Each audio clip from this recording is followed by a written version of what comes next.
Hello friends, welcome back to my channel and welcome back to Gurgaon College once again. So today our college is organizing the All Assam Tonukor debate competition, and as you can see the students from various colleges of Assam and universities are participating in today's debate competition, and we are about to begin the program and the students are taking their seats in the academic gallery, and this is the registration desk, so kindly follow and watch till the end. Thank you.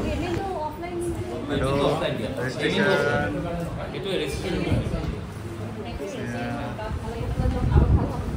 Happy birthday, oh, sir, no. Happy birthday, sir.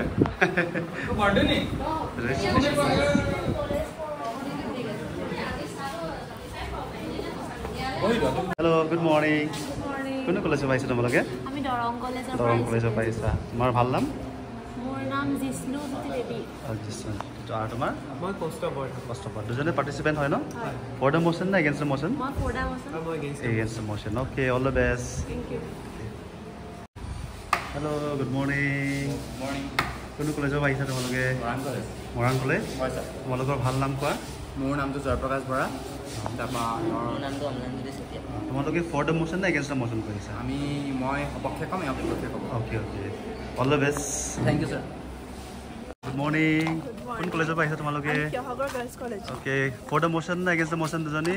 No, for the motion. Okay, all the best.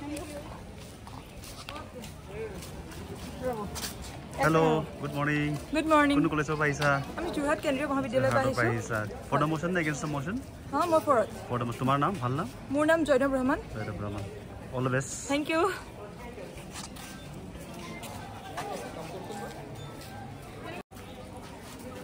Hello, good morning. Morning sir. তুমি কোন কলেজৰ? Khwang College. খোৱাং কলেজৰ? তোমাৰ ভাল নাম?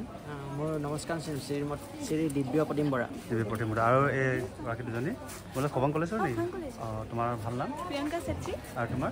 কৰিলে তোমালোকে ফৰ দ্য মোশন না against the motion? For the motion. আৰু তুমি? For the motion.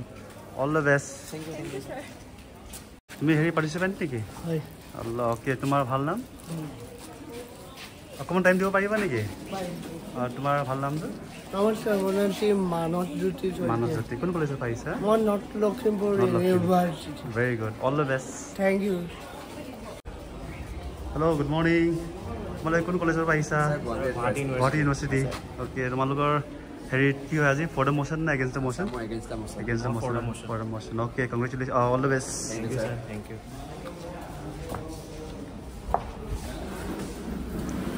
আমাৰ সন্দীপা আৰু বাইদেউ কি আছে? সন্দীপা ইডলি আছে, ডিম আছে, কল আছে, প্ৰিয়ংকা লগত কাশ্মীৰী।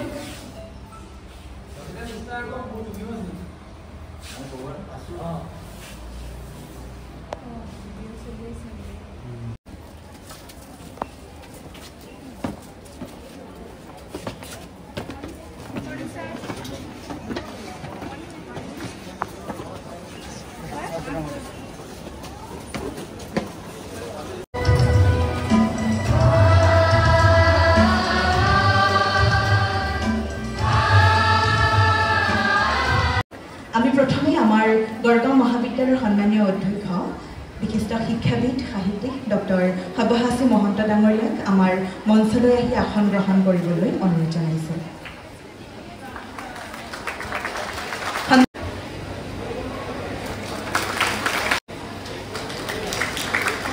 আমাৰ আজিৰ তৰ্ক প্ৰতিযোগিতাৰ সন্মানীয় অধ্যক্ষ হিচাপে আমি আমন্ত্ৰণ জনাই আনিছোঁ আমাৰ মহাবিদ্যালয়ৰে পদাৰ্থ বিজ্ঞান বিভাগৰ অৱসৰপ্ৰাপ্ত মুৰব্বী অধ্যাপক তুলসী হেনচোৱা ডাঙৰীয়া। আমি হেনচোৱা ডাঙৰীয়াক মঞ্চলৈ আহি আসন গ্ৰহণ কৰিবলৈ অনুৰোধ জনাইছোঁ আৰু তেখেতৰ প্ৰতি শ্ৰদ্ধা, তেখেতক আদৰণি জনাবৰ বাবে আমাৰ মহাবিদ্যালয়ৰ সন্মানীয় অধ্যাপক ডক্টৰ ৰিমজিম বৰা বাইদেউক আমি অনুৰোধ জনাইছোঁ।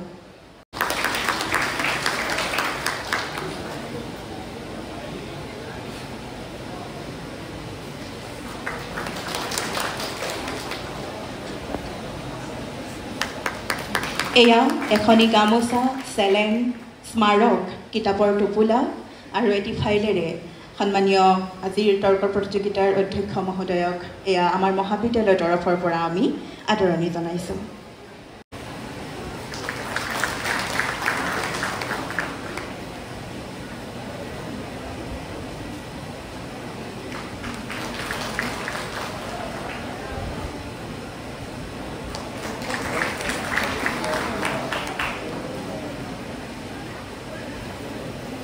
আজিৰ প্ৰতিযোগিতাৰ অন্যতম বিচাৰক ৰূপজ্যোতি নাথ বাইদেউ, গৌৰীসাগৰ ছিনিয়ৰ ছেকেণ্ডাৰী স্কুলৰ সন্মানীয় অধ্যক্ষ ৰূপজ্যোতি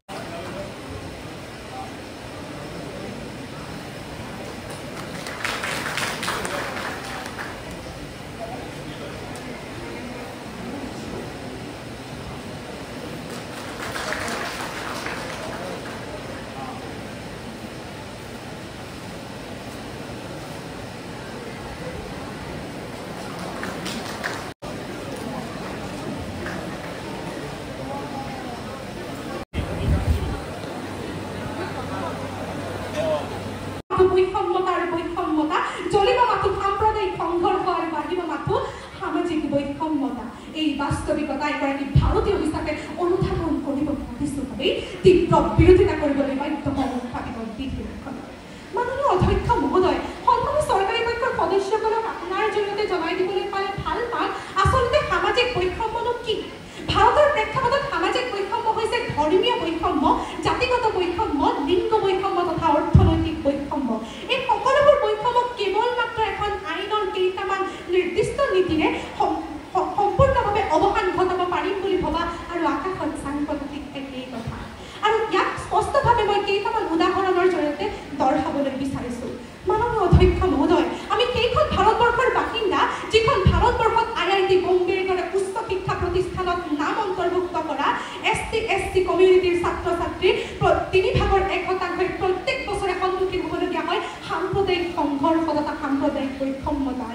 আমি সেইখন ভাৰতবৰ্ষৰ সামাজিক তথা সাম্প্ৰদায়িক বৈষম্যতাৰ কথা আলোচনা কৰিছোঁ, যিখন ভাৰতবৰ্ষ ৱৰ্ল্ড মিটাৰৰ 2023 শেহতীয়া প্ৰকাশিত তথ্য মতে BPL লোকৰ সংখ্যা 3.44 কোটি আৰু গ্লোবেল হাংগাৰ ইণ্ডেক্সৰ 2024 তালিকাত 125খন ৰাষ্ট্ৰৰ ভিতৰত ভাৰতৰ স্থান 101।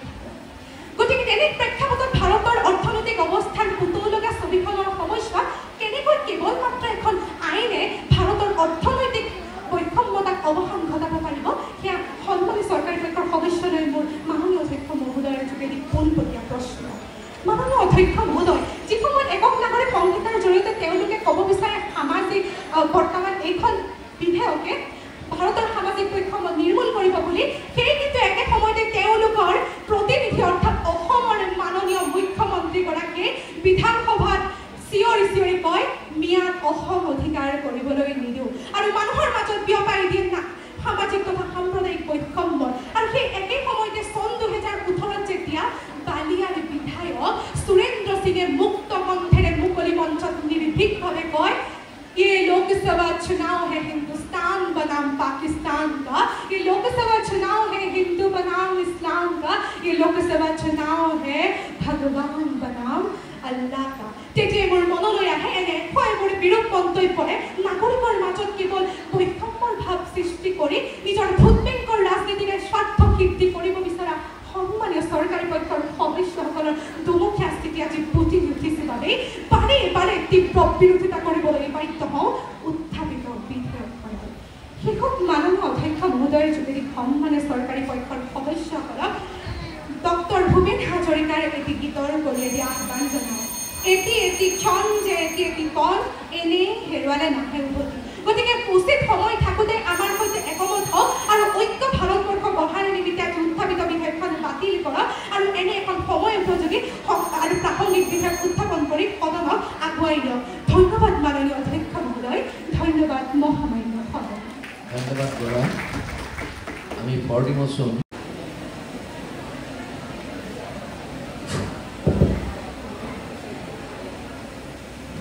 নমস্কাৰ মাননীয় অধ্যক্ষ মহোদয় আৰু মহামান্য সদন।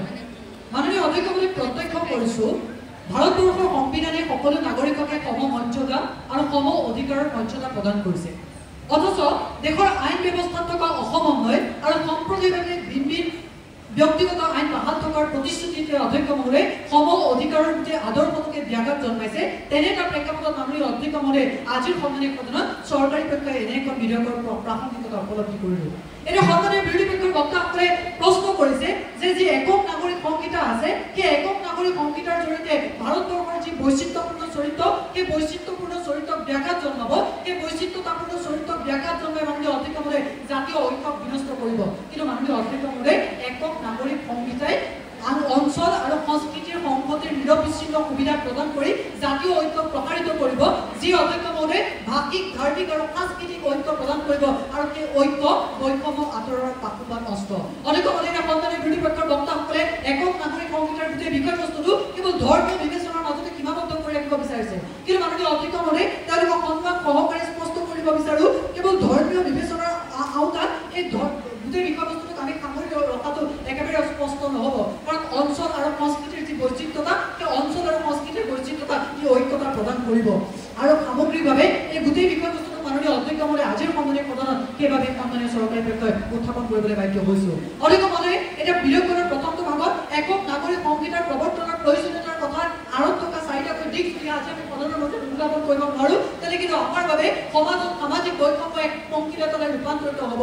এক ইতিমধ্যে স্পষ্ট হৈছে যে ভাৰতবৰ্ষৰ সংবিধানৰ 14 নম্বৰ অনুচ্ছেদত উল্লেখ আছে যে ৰাষ্ট্ৰই কোনো ব্যক্তিক সমতা প্ৰদানৰ পৰা বঞ্চিত কৰিব নোৱাৰিব।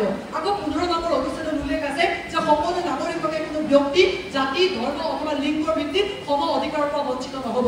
উপযুক্ত দফাৰ স্পষ্ট বিশ্লেষণ থকাৰ পাছতো যেতিয়া মাননীয় অধ্যক্ষ মহোদয় স্পষ্ট বিশ্লেষণ থকাৰ পাছতো যেতিয়া মাননীয় অধ্যক্ষ মহোদয় ব্যক্তিগত আইনৰ আওতাত থাকি কিছুমান পক্ষপাতিত্ব সমাজৰ এচাম ব্যক্তিৰ পক্ষপাতিত্ব পৰিলক্ষিত হৈছে তেতিয়া মাননীয় অধ্যক্ষ মহোদয় একক নাগৰিক সংহিতাৰ প্ৰয়োজনীয়তা আহি পৰিছে।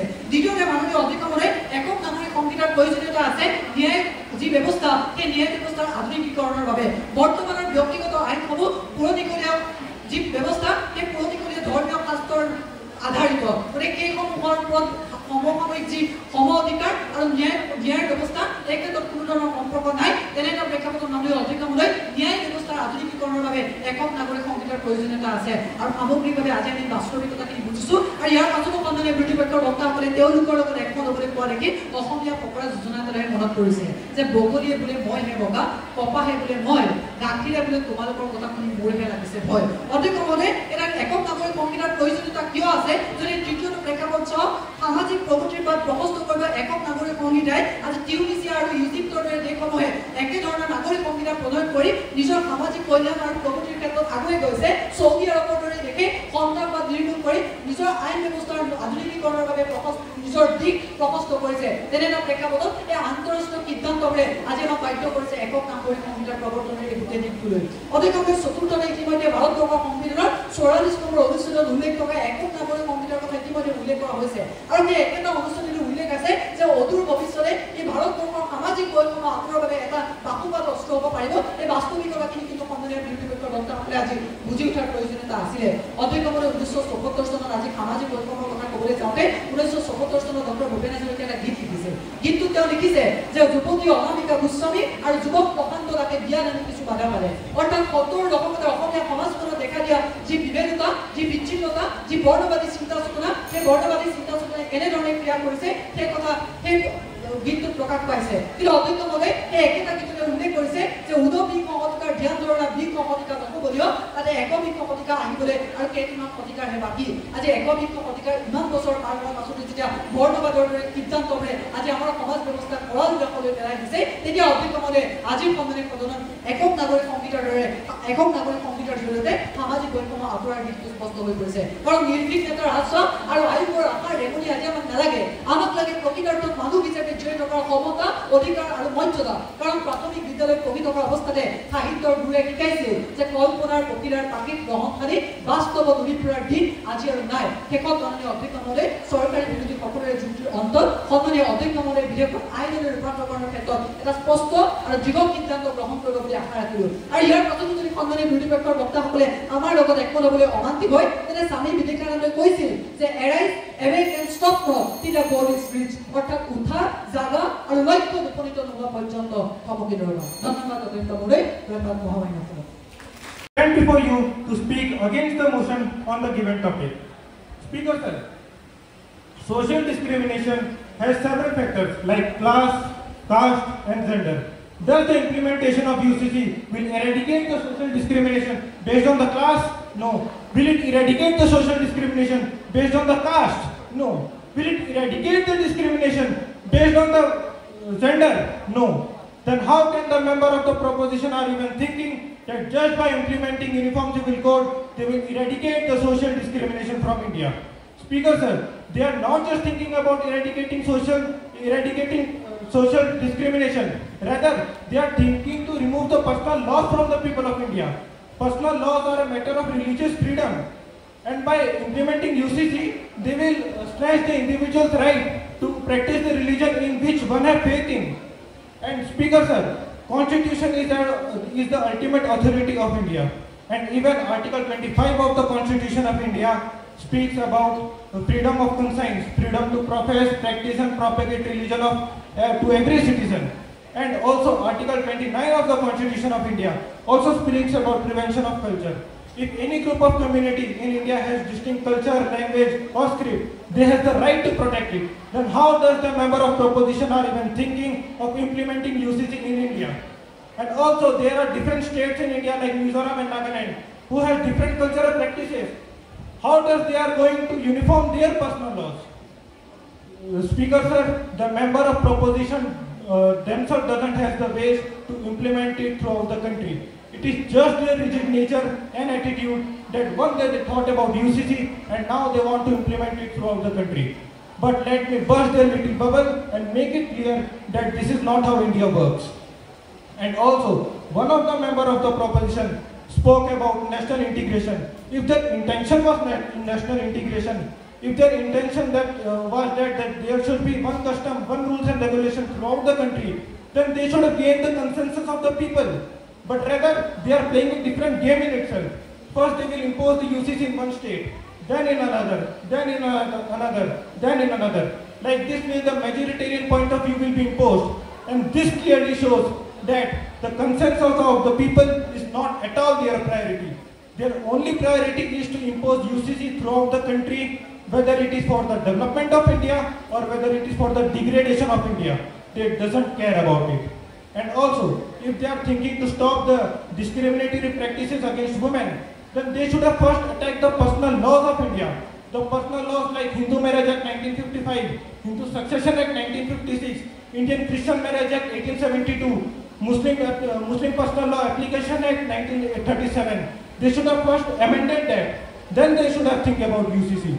And for this, they don't have to implement the UCC throughout the country in itself. And in order to protect the dignity of women in India, there are already existing several laws. The Protection of Women from Domestic Violence Act 2005 is a perfect example of that. And at last but not the least, Speaker sir, I just want to say that there are a number of things which should be done before thinking about UCC. And I strongly oppose this bill, as India now is not in a state to get ready to implement UCC, and also just by implementing Uniform Civil Code, social discrimination from India will not be eradicated. That was all from my side, Speaker sir. Thank you.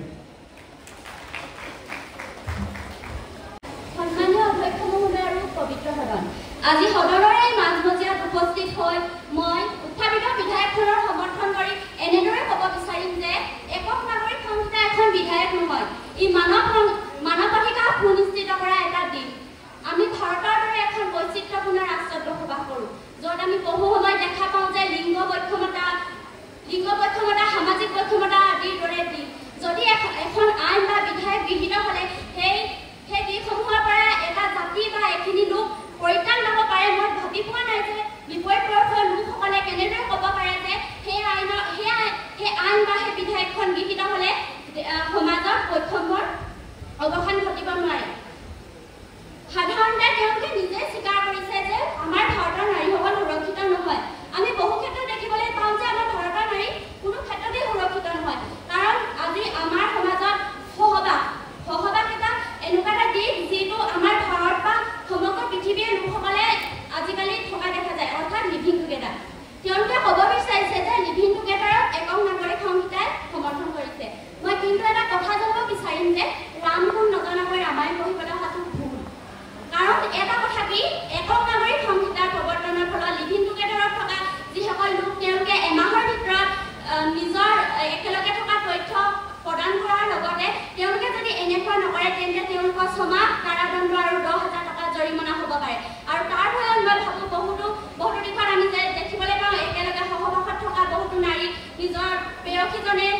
ফ্ৰিজত ভৰাই থোৱাৰ দৰে ঘটনাৰ পৰা আমাৰ নাৰী সমাজ পৰিত্ৰাণ পাব পাৰিব। তাৰোপৰি আমি চাহবানুক ওচৰটোৰ কথা ক'বলৈ বিচাৰোঁ। যেতিয়া চাহবানুৱে ন্যায় পোৱাৰ সময় আহিল তেতিয়া বহুতো মুছলিম বা ডাঙৰ বিষয়াৰ হেঁচাত ইউচিচি বিধায়কখন উত্থাপনৰ পৰা আইনখন গৃহীত কৰাৰ পৰা বিৰত থাকিব লগা হ'ল। আৰু চাহবানুক ন্যায় দিয়াৰ চেষ্টা কৰা হ'ল সঁচা, কিন্তু তেওঁ মৃত্যু পিছত কিন্তু তেওঁ ন্যায় নাপালে। সঠিক সময়ত যেতিয়া এটা বস্তু সঠিক সময়ত প্ৰয়োগ কৰা নহয় তেন্তে সেয়া পিছত হৈ একো যুক্তিসংগত নহয় বুলি মই ভাবোঁ। আৰু এটা কথা, আমাৰ ভাৰতৰ নাৰীসকল কোনো ক্ষেত্ৰতে সুৰক্ষিত নহয় বুলি মই এইবাবে ক'ব বিচাৰিম যে মাননীয় অধ্যক্ষ মহোদয় বৰ্তমান ঝাৰখণ্ডৰ দৰে এখন ৰাজ্যত নাৰীসকলে নিজৰ সম্পত্তি অধিকাৰ নাপায়, কাৰণ ইয়াত আমি সামাজিক বৈষম্যতা দেখিবলৈ পোৱা যাওঁ। আৰু একক নাগৰিক সংহিতা প্ৰৱৰ্তনৰ ফলত মই এটা দিশ দেখিবলৈ পাম যে একতাৰ সৃষ্টি হ'ব। একতাৰ সৃষ্টি হ'লে জাতীয় সংহতি বাঢ়িব, আৰু জাতীয় সংহতিয়ে এখন দেশৰ মাজত বৈষম্যৰ সৃষ্টি কৰিব বুলি ভবা বিপৰীত পক্ষৰ লোকসকলক মই এবাৰ উনুকিয়াই দিবলৈ বিচাৰিম যে তেওঁলোকে নিজৰ বিবেকত জোৰ দি এবাৰ একক নাগৰিক সংহিতা প্ৰৱৰ্তনে দেশৰ কোনো অমংগল বা অপকাৰ সাধন নকৰে। তাৰোপৰি আমি বহুত সময়ত আমাৰ নিজৰ ধৰ্ম বা নিজৰ সংস্কৃতি কিছুমান দিশ এৰি থৈ আহিবলগীয়া হয়, যিয়ে আমাৰ সমাজক কলুষিত কৰে। মাননীয় অধ্যক্ষ মহোদয়, আমি এসময়ত হিন্দু হিচাপে সতীদাহ প্ৰথা আৰু বাল্য বিবাহ এৰি থৈ আহিছিলোঁ। তেওঁলোকে যদি তাৰ বিপক্ষতো থিয় হৈ ক'বলৈ বিচাৰে যে ই ধৰ্ম আৰু সমাজত অপকাৰ ঘটাব বুলি, সেয়া একো যুক্তিসংগত কথা হ'ব নোৱাৰে। তাৰোপৰি মই বিপৰীত পক্ষৰ সদস্যসকলক এটা কথা উনুকিয়াই দিব বিচাৰিম যে শিক্ষা আৰু আইনৰ মাজত পাৰ্থক্য আছে। শিক্ষাই মানুহক জ্ঞানৰ পোহৰ দিয়ে, কিন্তু আইনে আমাক কিছুমান বেয়া কাম বা কিছুমান এনে কামৰ পৰা আঁতৰাই ৰাখে যিসমূহ হ'লে আমি সুৰক্ষিত হওঁ বা আগবাঢ়ি যাব পাৰোঁ। উদাহৰণস্বৰূপে শিক্ষাই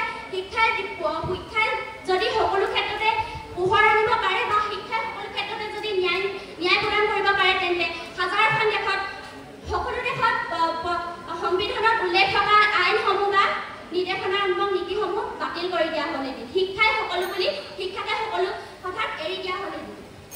আৰু আন এটা কথা ক'বলৈ বিচাৰোঁ যে যদি স্বামীৰ হাতত প্ৰত্যেক দিনাই ধৰ্ষিত হোৱা নাৰীগৰাকীয়ে যদি ন্যায় পায়, সেই কথাত বিপৰীত পক্ষৰ লোকসকলে কেনেদৰে ক'ব বিচাৰিব যে আমাৰ দেশৰ নাৰী সুৰক্ষিত বুলি। আৰু দেশৰ নাৰী সুৰক্ষিত হ'লে সকলো পুৰুষ মহিলা সমান লিংগ বৈষম্যতা হ'লে কোনো দিশতে অপকাৰ হোৱা কোনো কথাই নাহে।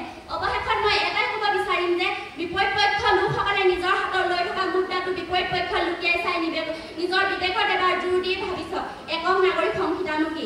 সেই একক নাগৰিক সংহিতাৰ ওপৰত নিজে বহলভাৱে অধ্যয়ন কৰি জনাওক আৰু কওক যে আজি সংসদত উত্থাপিত হোৱা বিধায়কখনে দেশৰ কল্যাণ কৰিব।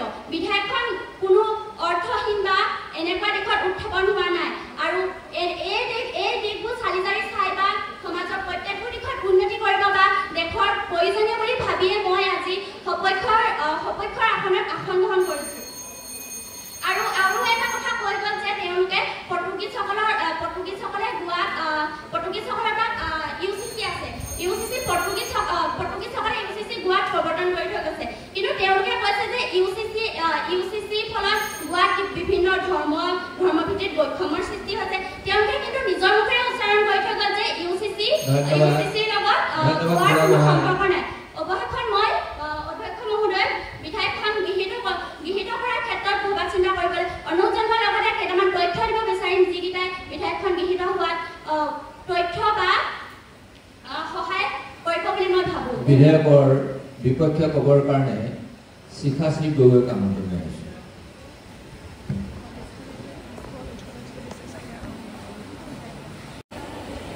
Dream of decorating a house, then a strong foundation must be built.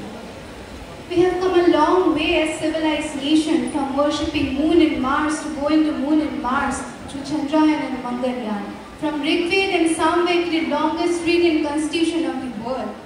A very fanatic afternoon to Honorable Speaker Sir, my worthy opponents and all the members of the Parliament. I stand before you all to speak against the motion on the given topic, implementation of Uniform Civil Code to eradicate social discrimination in India.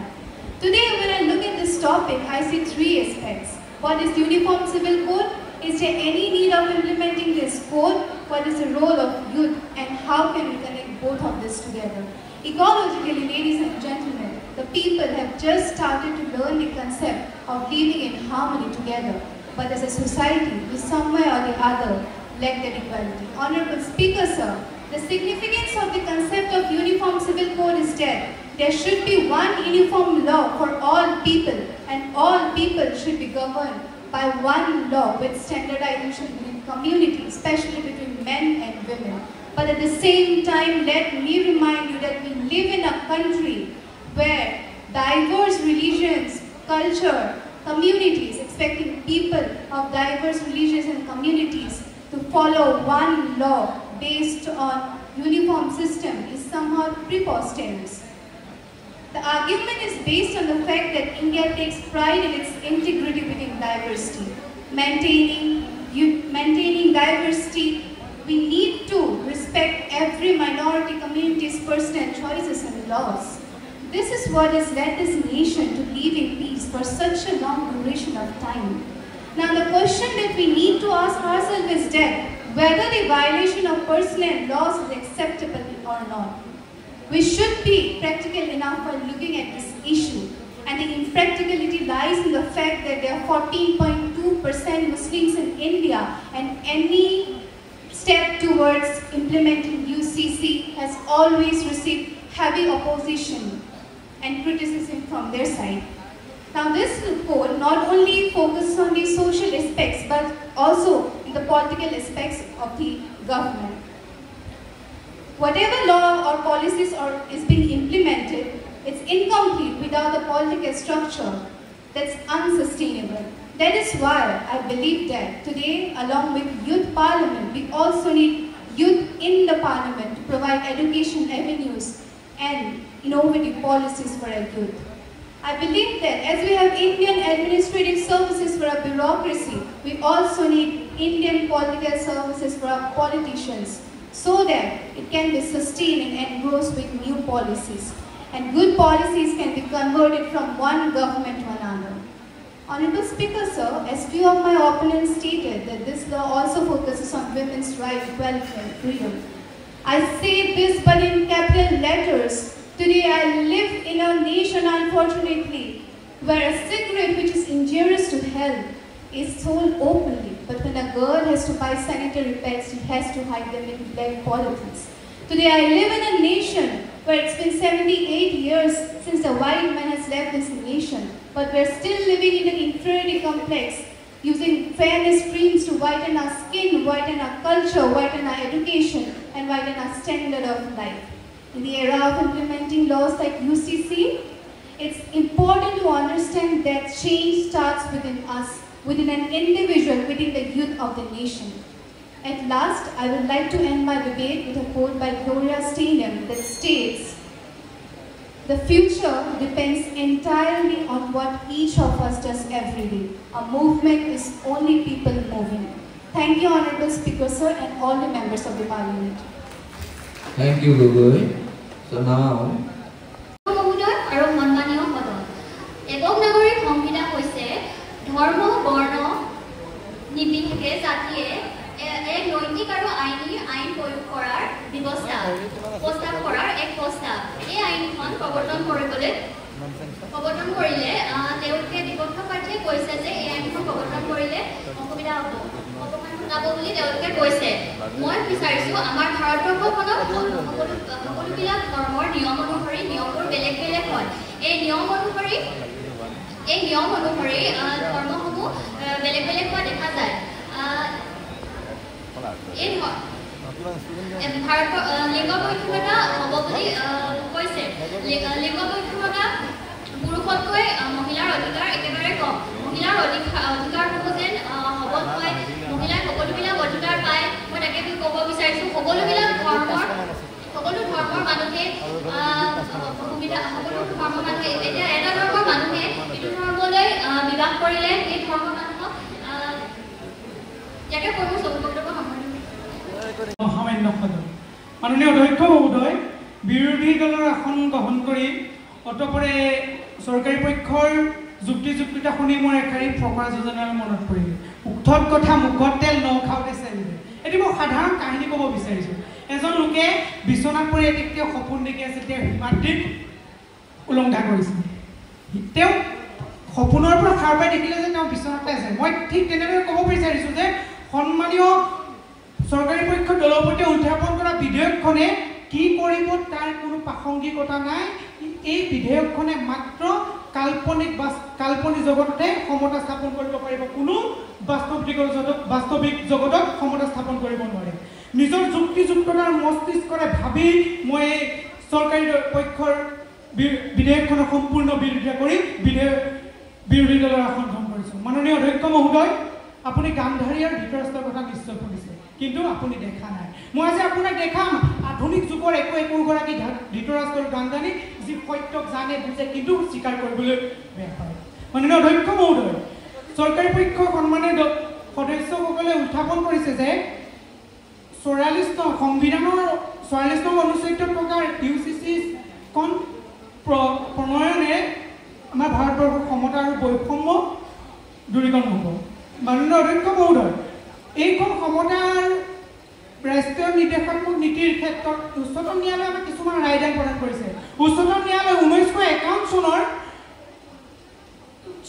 সম্পাদন দয়াৰাজন versus Punjab গোচৰত উচ্চতম ন্যায়ালয়ে ৰায় প্ৰদান কৰিছে যে ৰাষ্ট্ৰীয় নিৰ্দেশাত্মক নীতি আৰু মৌলিক অধিকাৰৰ মাজত যদি কেতিয়াবা সংঘাত হয় তেতিয়াহ'লে মৌলিক অধিকাৰক বেছি প্ৰাধান্য দিয়া হ'ব আৰু 1967 চনত Golaknath versus state of Madras গোচৰত উচ্চতম ন্যায়ালয়ে ৰায় প্ৰদান কৰিছে যে ৰাষ্ট্ৰীয় নিৰ্দেশাত্মক নীতি প্ৰণয়নৰ ক্ষেত্ৰত কোনো নাগৰিকৰে মৌলিক অধিকাৰ কাঢ়ি আনিব নোৱাৰিব এই ইউচিচি চিভিল কোডখনে ভাৰতৰ প্ৰত্যেকজন লোকৰ সংবিধানত থকা 25 পৰা 28 অনুচ্ছেদ সন্নিৱিষ্ট ধৰ্মীয় স্বাধীনতা ৰক্ষণাবেক্ষণ সকলো অধিকাৰ কাঢ়ি আনিছে মাননীয় অধ্যক্ষ মহোদয় আমি নিশ্চয় পাখি লগা ঘোঁৰাৰ কথা শুনিছোঁ যে পাখি লগা ঘোঁৰা আকাশত উৰি ঘূৰি ফুৰে কিন্তু বাস্তৱিক জগতত যিটো আমি ঘোঁৰা দেখি পাওঁ তাক যদি পাখি লগাই যদি আমি উৰি ফুৰিবলৈ দিয়া হয় সেই ঘোঁৰাটো বিপদে পৰণে চলিব কি আঘাতপ্ৰাপ্ত হ'ব ঠিক তেনেদৰে ভাৰতবৰ্ষ অনৈক্যৰ মাজত ঐক্য পৰিচয় এখন ভাৰতবৰ্ষত যদি ইউচিচি নিচিনা এখন বিধেয়কে সমতা স্থাপন কৰিবলৈ যোৱা হয় তেতিয়া সাম্প্ৰদায়িকতাবাদ কুসংস্কাৰবাদ দেখি ভাৰতৰ ৰাষ্ট্ৰীয় সংগঠিত ব্যাঘাত জন্মাব যি আমি কেতিয়াও কল্পনা কৰিব নোৱাৰোঁ মাননীয় অধ্যক্ষ মহোদয় আমি দৃষ্টি নিক্ষেপ কৰিলে দেখা যায় যে এই বিধেয়কখনে ভাৰতৰ বিভিন্ন সংখ্যালঘুৰ ধৰ্মীয় ৰীতি নীতি বিবাহ পদ্ধতি সংস্কৃতি ধাৰ ওপৰত প্ৰশ্ন উত্থাপন কৰিব কাৰণ তেওঁলোকৰ এখন ধৰ্মীয় বিৰোধী আইন আৰু দ্বিতীয়তে মাননীয় অধ্যক্ষ মহোদয় দৃষ্টি নিক্ষেপ কৰিলে দেখা যায় যে আমাৰ ভাৰতৰ প্ৰায় ৰাজ্যবোৰেৰে বিভিন্ন ৰীতি নীতি আছে ঠিক তেনেদৰে আমাৰ চুবুৰীয়া ৰাজ্য মেঘালয়ৰ ৰীতি নীতি যদি আমি মন কৰোঁ আমি দেখিম যে তেওঁলোকৰ বিবাহ পদ্ধতি মাতৃতান্ত্ৰিক আৰু আমাৰ প্ৰায়বোৰ ৰাজ্যৰে বিবাহ পদ্ধতি হৈছে পিতৃতান্ত্ৰিক যদি মেঘালয়ৰ নিচিনা এখন সংস্কৃতিৰ মাতৃবংশীয় স্বীকৃতিৰ ৰাজ্যত যদি ইউচিচি নিচিনা এখন বিধেয়ক আমি তেওঁলোকৰ ওপৰত চাপি দিওঁ তেতিয়াহ'লে তেওঁলোকৰ চিনাকি মাতৃতান্ত্ৰিক পদ্ধতিক আমি আঙুলিয়াই দিয়া হ'ব যি এক সাম্প্ৰতিকতাবাদৰ সৃষ্টি হ'ব যি সাম্প্ৰতিকতাবাদৰ সৃষ্টি হৈ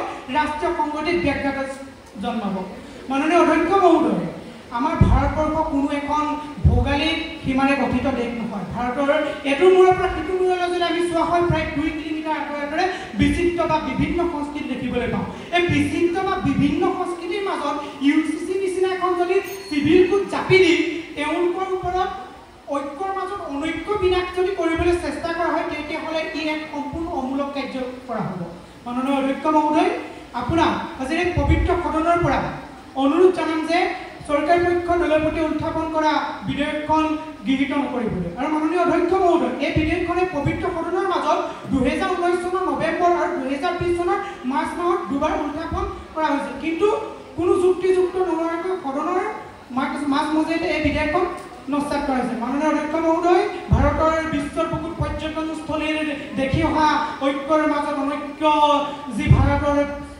চিন্তাৰ এক পৰিচয় সেই পৰিচয় বিনাকি এখন বিধেয়ক আপোনাক গৃহীত নকৰিবলৈ টানি অনুৰোধ জনালোঁ ধন্যবাদ নমস্কাৰ Governance of India. Respected speaker person, according to the Uniform Civil Code Bill of 2019, the Uniform Civil Code will cover aspects like marriage, divorce, inheritance and property. It will ensure right to equality under Article 19, prohibition against discrimination under Article 15, and also all the personal laws will be covered under the Uniform Civil Code. Speaker person, before we go into the merits of the Uniform Civil Code itself, let us first discuss about aspects of the Goa Civil Code or the GCC, which covers all people regardless of their religion. Under the GCC or the Goa Civil Code, spouses and children can access property equally when it comes to income and inheritance. In the case of divorce, both husband and wife can get an equal share of property, and polygamy in the state of Goa has been completely banned. In fact, in the Jose Paulo Coutinho versus the Maria Lucio Valentina Pereira case of 2019, the Supreme Court has hailed the GCC or the Goa Civil Code as a shining example in eradicating social discrimination in the state of Goa. Also, Speaker person, now in order to understand about the significance of UCC or Uniform Civil Code, we need to understand the demerits of the several religious personal laws prevalent in the state of India. Those are the Muslim personal law, the Christian personal law, and the Parsi personal law. As per the Muslim personal law, polygamy is still practiced across India, and when it comes to divorce, Muslim wives are not entitled to maintenance rights, and Muslim women and girls still face discrimination when it comes to inheritance and property. In the Christian personal law, a Christian woman cannot divorce her husband even if the husband is found to be committing adultery. But on the other hand, a Christian husband can easily divorce his Christian wife if he finds out that his wife is committing adultery. In the Parsi personal law, a non-Parsi woman marrying a Parsi man does not have access to his property, but a Parsi woman marrying a non-Parsi man also does not have equal access to his property.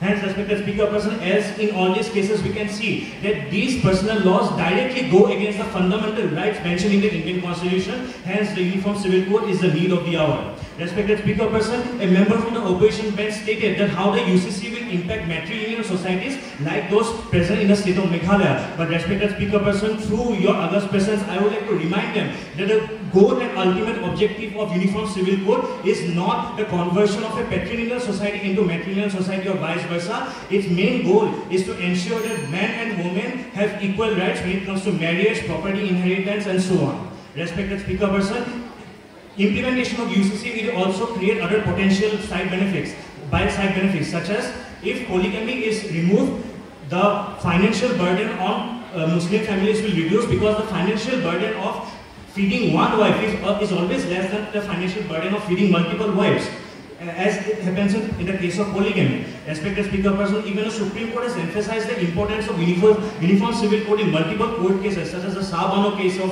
1985, the Jordan Dingia case of 1985, the Sarda Mudgal case of 1995, the Pannana Bansilal Pitti case of 1996, the Millie Thomas case of 2000, the Shabnam Hashmi case of 2014, where the Supreme Court linked the case of Juvenile Justice Act to UCC, and lastly the Sharia Bano case of 2017, where the Supreme Court criminalized the practice of triple talaq. Speaker person, before I wind up the speech, I would like to remind them that Uniform Civil Code will not be a common law; it will be a collection of multiple personal laws, and here the people will be treated on the basis of equality, justice, and liberty. Lastly, Speaker person, I would like to wind up with the words of the Bard of the Brahmaputra, Dr. Bhupen Hazarika, and I quote: "Manohe manohor babe jodi okonune bhabe okoni hohanubutire bhabibo kune nukua homonia." Thank you, respected Speaker person. Thank you, House. Thank you, Neil. আৰু এটা আজীবন জোৰা সম্পৰ্কৰ বিচ্ছেদ হয় 3 তালাক 2019 চনৰ 30 July তাৰিখে ভাৰতৰ সংসদৰ এখন বিশেষ আইনৰ জৰিয়তে নিষেধাজ্ঞা আৰোপ কৰা বা অপৰাধ বুলি গণ্য কৰা এক বিশেষ প্ৰক্ৰিয়া। কিন্তু দুখৰ বিষয়, সেই অপৰাধক অপৰাধ বুলি স্বীকৃতি দিয়াৰ পাছতো 2020 চনত কেৱল উত্তৰ প্ৰদেশ চৰকাৰৰ তথ্য অনুসৰি 221টা 3 তালাক জড়িত অপৰাধ পঞ্জীয়ন কৰা হ'ল। ভাৰতবৰ্ষত ভাৰতীয় দণ্ডবিধি আইনৰ 302 নং ধাৰা অনুসৰি এটা হত্যাকাণ্ডৰ ব্যক্তি মৃত্যুদণ্ড বা আজীবন কাৰাদণ্ড বিহা হয়। কিন্তু দুখৰ বিষয়, সেই অপৰাধজনিত শাস্তি থকাৰ পাছতো এইখন ভাৰতবৰ্ষত NCRB তথ্য অনুসৰি কেৱল মাত্ৰ 2022 বৰ্ষত 28522টা হত্যাকাণ্ড সংঘটিত হ'ল।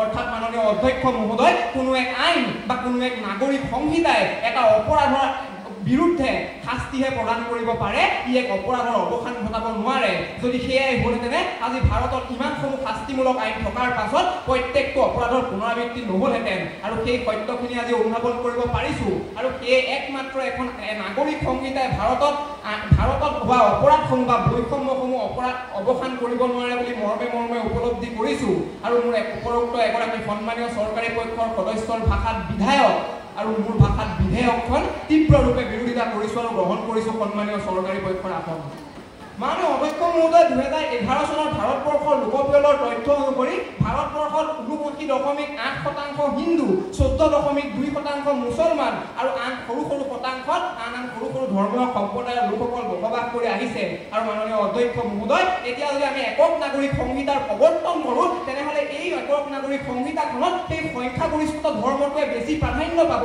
যাৰ পৰিপ্ৰেক্ষিতত সেই সংখ্যালঘু ধৰ্মসমূহৰ ওপৰত এক অন্যায় কৰা হ'ব ইয়াক মই কোৱা কথা নহয় ইয়াক সুপ্ৰিম কোৰ্টে 1995 চনৰ সাৰলা মুদগল কেছৰ এটি ৰায়দানত কোৱা কথা যে 80% ব্যক্তিয়ে যেতিয়া এক বিশেষ ব্যক্তিগত আইন মানি লৈছে ইয়াৰ পাছত যদি আমি একক নাগৰিক সংহিতাৰ প্ৰৱৰ্তন কৰোঁ তেনেহ'লে এই নাগৰিক সংহিতাই সাম্প্ৰদায়িক সংঘৰ্ষৰ সৃষ্টি কৰিব আৰু মাননীয় অধ্যক্ষ মহোদয় সেই সাম্প্ৰদায়িক সংঘৰ্ষৰ তেজেৰে ভাৰতবৰ্ষৰ ৰাজপথ ৰাঙনি হোৱাটো নিবিচাৰোঁ আৰু সেয়ে বিৰোধিতা কৰিলোঁ উত্থাপিত বিধেয়কখনৰ মাননীয় অধ্যক্ষ মহোদয় হিন্দু কোড বিল 1955-56 অন্তৰ্গত যৌতুক নিষেধাজ্ঞা আইনৰ জৰিয়তে 1961 চনতে ভাৰতবৰ্ষত হিন্দু সমাজখনত যৌতুকৰ ওপৰত নিষেধাজ্ঞা আৰোপ কৰা হৈছিল কিন্তু দুখেৰে জনাওঁ এইখন ভাৰতবৰ্ষৰ এতিয়া দক্ষিণ ভাৰতত যেতিয়া এজন দৰাই বিয়া পাতিবলৈ বাধ্য হয় তেওঁ মূল্য নিৰ্ধাৰণ কৰা হয় যৌতুকৰ বলত আৰু যদি সেই দৰাজনে যৌতুক নলওঁ বুলি কয় তেনেহ'লে সেই দৰাজনক নিষ্কৰ্মা বুলি কোৱা হয়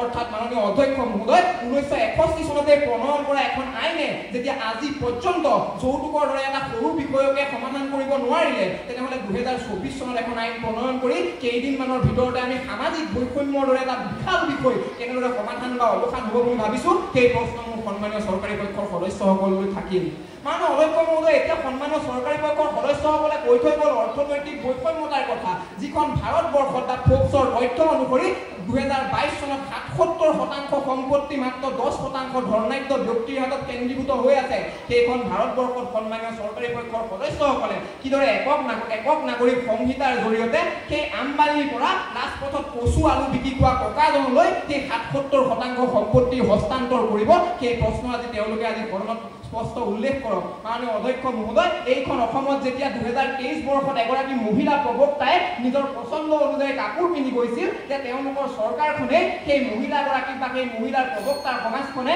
ভৱিষ্যতে মহাবিদ্যালয়লৈ কি কাপোৰ পৰিধান কৰি যাব তাৰ কথা উল্লেখ কৰি সেই মহিলাগৰাকী বা সেই প্ৰবক্তা সমাজখনৰ কাপোৰ পিন্ধাৰ অধিকাৰ খৰ্ব কৰিছিল সেই চৰকাৰখনে আজি স্পষ্ট কৰক একক নাগৰিক সংহিতাৰ জৰিয়তে কিদৰে তেওঁলোকে সেই মহিলাসকলক লিংগ সমতা প্ৰদান কৰিব মাননীয় অধ্যক্ষ মহোদয় তাৰ পাছত তেওঁলোকে আজি উল্লেখ কৰিছিল জাতিগত সমতাৰ কথা মাননীয় অধ্যক্ষ মহোদয় যিটো সময়ত মণিপুৰত কুকি মেইতাই ৰাজপথ তেজেৰে ৰাঙনি হৈছিল সেই জাতিগত সংঘৰ্ষৰ বাবে যিটো সময়ত অসমত আজিও 6 জনগোষ্ঠীয়ে দিল্লীৰ ৰাজপথত গৈ অৰ্ধ উলংগ আন্দোলন কৰে একমাত্ৰ নিজৰ অধিকাৰৰ বাবে সেই সময়ত কেৱল ধৰ্মীয় ভিত্তিত একক নাগৰিক সংহিতা প্ৰৱৰ্তনে কিদৰে এই জাতিসমূহক একগোট কৰিব সেই প্ৰশ্নৰ উত্তৰ আজি সন্মানীয় চৰকাৰী পক্ষৰ সদস্যসকলে সদনত স্পষ্টৰূপে উল্লেখ কৰক কাৰণ মাননীয় অধ্যক্ষ মহোদয় Study of Developing Society তথ্য অনুসৰি এইখন ভাৰতৰ একক নাগৰিক সংহিতাৰ বিৰোধিতা কৰিছে 76% মুছলমান লোকে 70% অনুসূচিত জাতি জনজাতি হিন্দু ব্যক্তিয়ে আৰু যি ৰাষ্ট্ৰৰ নিৰ্দেশনাত্মক নীতিত স্পষ্টৰূপে উল্লেখ আছে যে ইয়াক কোনো বাধ্যতামূলকভাৱে বলবৎ কৰিব পৰা নাযাব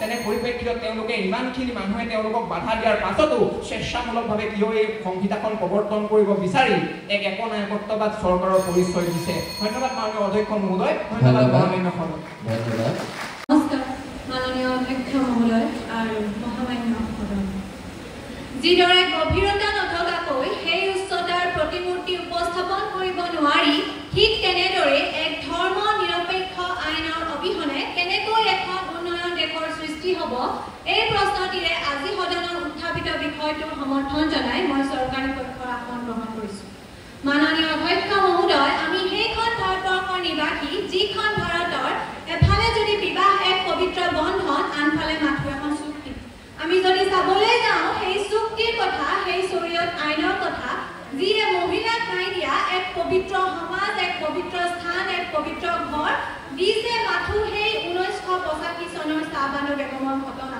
দিছে সেই 3 তালাকৰ বেদনা কৰিছে উত্তৰাধিকাৰৰ ক্ষেত্ৰত বৈষম্যতা।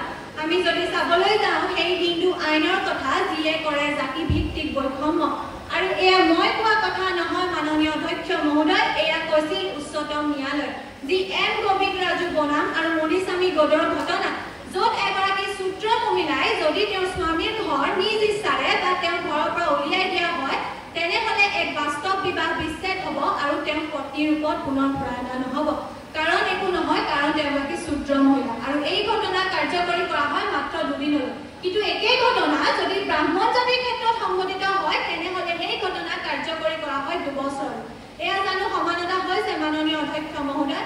এয়া জানো ভাৰতীয় সংবিধানৰ 15 নং অনুচ্ছেদক উলংঘন কৰা হোৱা নাইনে? যদি স্পষ্টভাৱে উল্লেখ আছে যে ভাৰতৰ কোনো নাগৰিকৰ ওপৰত জাতি, বৰ্ণ, ধৰ্ম, লিংগ আৰু জন্মস্থানৰ ভিত্তিত কোনো ধৰণৰ বৈষম্য কৰা নহ'ব। সেয়ে আমি প্ৰৱৰ্তন কৰিব বিচাৰিছোঁ একক নাগৰিক সংহিতা, যিয়ে কেৱল এক দেশ এক নিৰ্বাচন নহয়, হিন্দু আইনত যি বৈষম্যতা চলি আছে, শৰীয়ত আইনত যি বৈষম্যতা চলি আছে, মহিলাক যি অধিকাৰৰ পৰা বঞ্চিত কৰা হৈছে সেইসমূহ সম্পূৰ্ণৰূপে নিষিদ্ধ কৰা হ'ব। মাননীয় অধ্যক্ষ মহোদয়, আমাৰ বিৰোধী দলৰ এজন নেতাই প্ৰশ্ন উঠাই গৈছে যে একক নাগৰিক সংহিতাৰ প্ৰয়োজন কি? গতিকে মই আপোনাৰ জৰিয়তে তেওঁলোকক জনাবলৈ ভাল পাম যে একক নাগৰিক সংহিতাৰ প্ৰয়োজন হৈছে ধৰ্মৰ নামত বয়স নোহোৱাৰ আগত ল'ৰা-ছোৱালী যি বিবাহত বন্ধ হয় সেইসমূহ সম্পূৰ্ণৰূপে নিষিদ্ধ কৰা হ'ব একক নাগৰিক সংহিতাৰ জৰিয়তে। 3 তালাকৰ দৰে নিয়ম মুছলমান সমাজত শেষ কৰা হ'ল যদিও বৰ্তমান মুছলমান সমাজত বিভিন্ন ধৰণে মুছলমান মহিলাক তালাক দিয়া প্ৰক্ৰিয়া চলি আছে, সেইসমূহ সম্পূৰ্ণৰূপে নিষিদ্ধ কৰা হ'ব। বহু বিবাহ সম্পূৰ্ণৰূপে নিষিদ্ধ কৰাৰ বাবে একক নাগৰিক সংহিতাৰ প্ৰয়োজন আছে। পুত্ৰ আৰু কন্যা সন্তানকে ধৰি অবৈধ সন্তান, তুলি লোৱা সন্তান আৰু প্ৰজনন প্ৰযুক্তিৰ দ্বাৰা জন্মগ্ৰহণ কৰা সন্তানক সম্পত্তিত সমান অধিকাৰী দিয়া হ'ব। গতিকে বিৰোধী দলৰ আন এজন নেতাই প্ৰশ্ন উঠাই থৈ গৈছে মাননীয় অধ্যক্ষ মহোদয় যে একক নাগৰিক সংহিতাৰ জৰিয়তে পুৰুষতান্ত্ৰিক সমাজ ব্যৱস্থাক নিন্দা কৰা হৈছে। কিন্তু মই আপোনাৰ জৰিয়তে তেওঁলোকক জনাবলৈ ভাল পাম যে একক নাগৰিক সংহিতাৰ জৰিয়তে পুৰুষতান্ত্ৰিক সমাজ ব্যৱস্থাক নিন্দা কৰা হোৱা নাই। পুৰুষৰ সৈতে মহিলাক সমান অধিকাৰ দিবলৈহে একক নাগৰিক সংহিতা গ্ৰহণ কৰা হৈছে।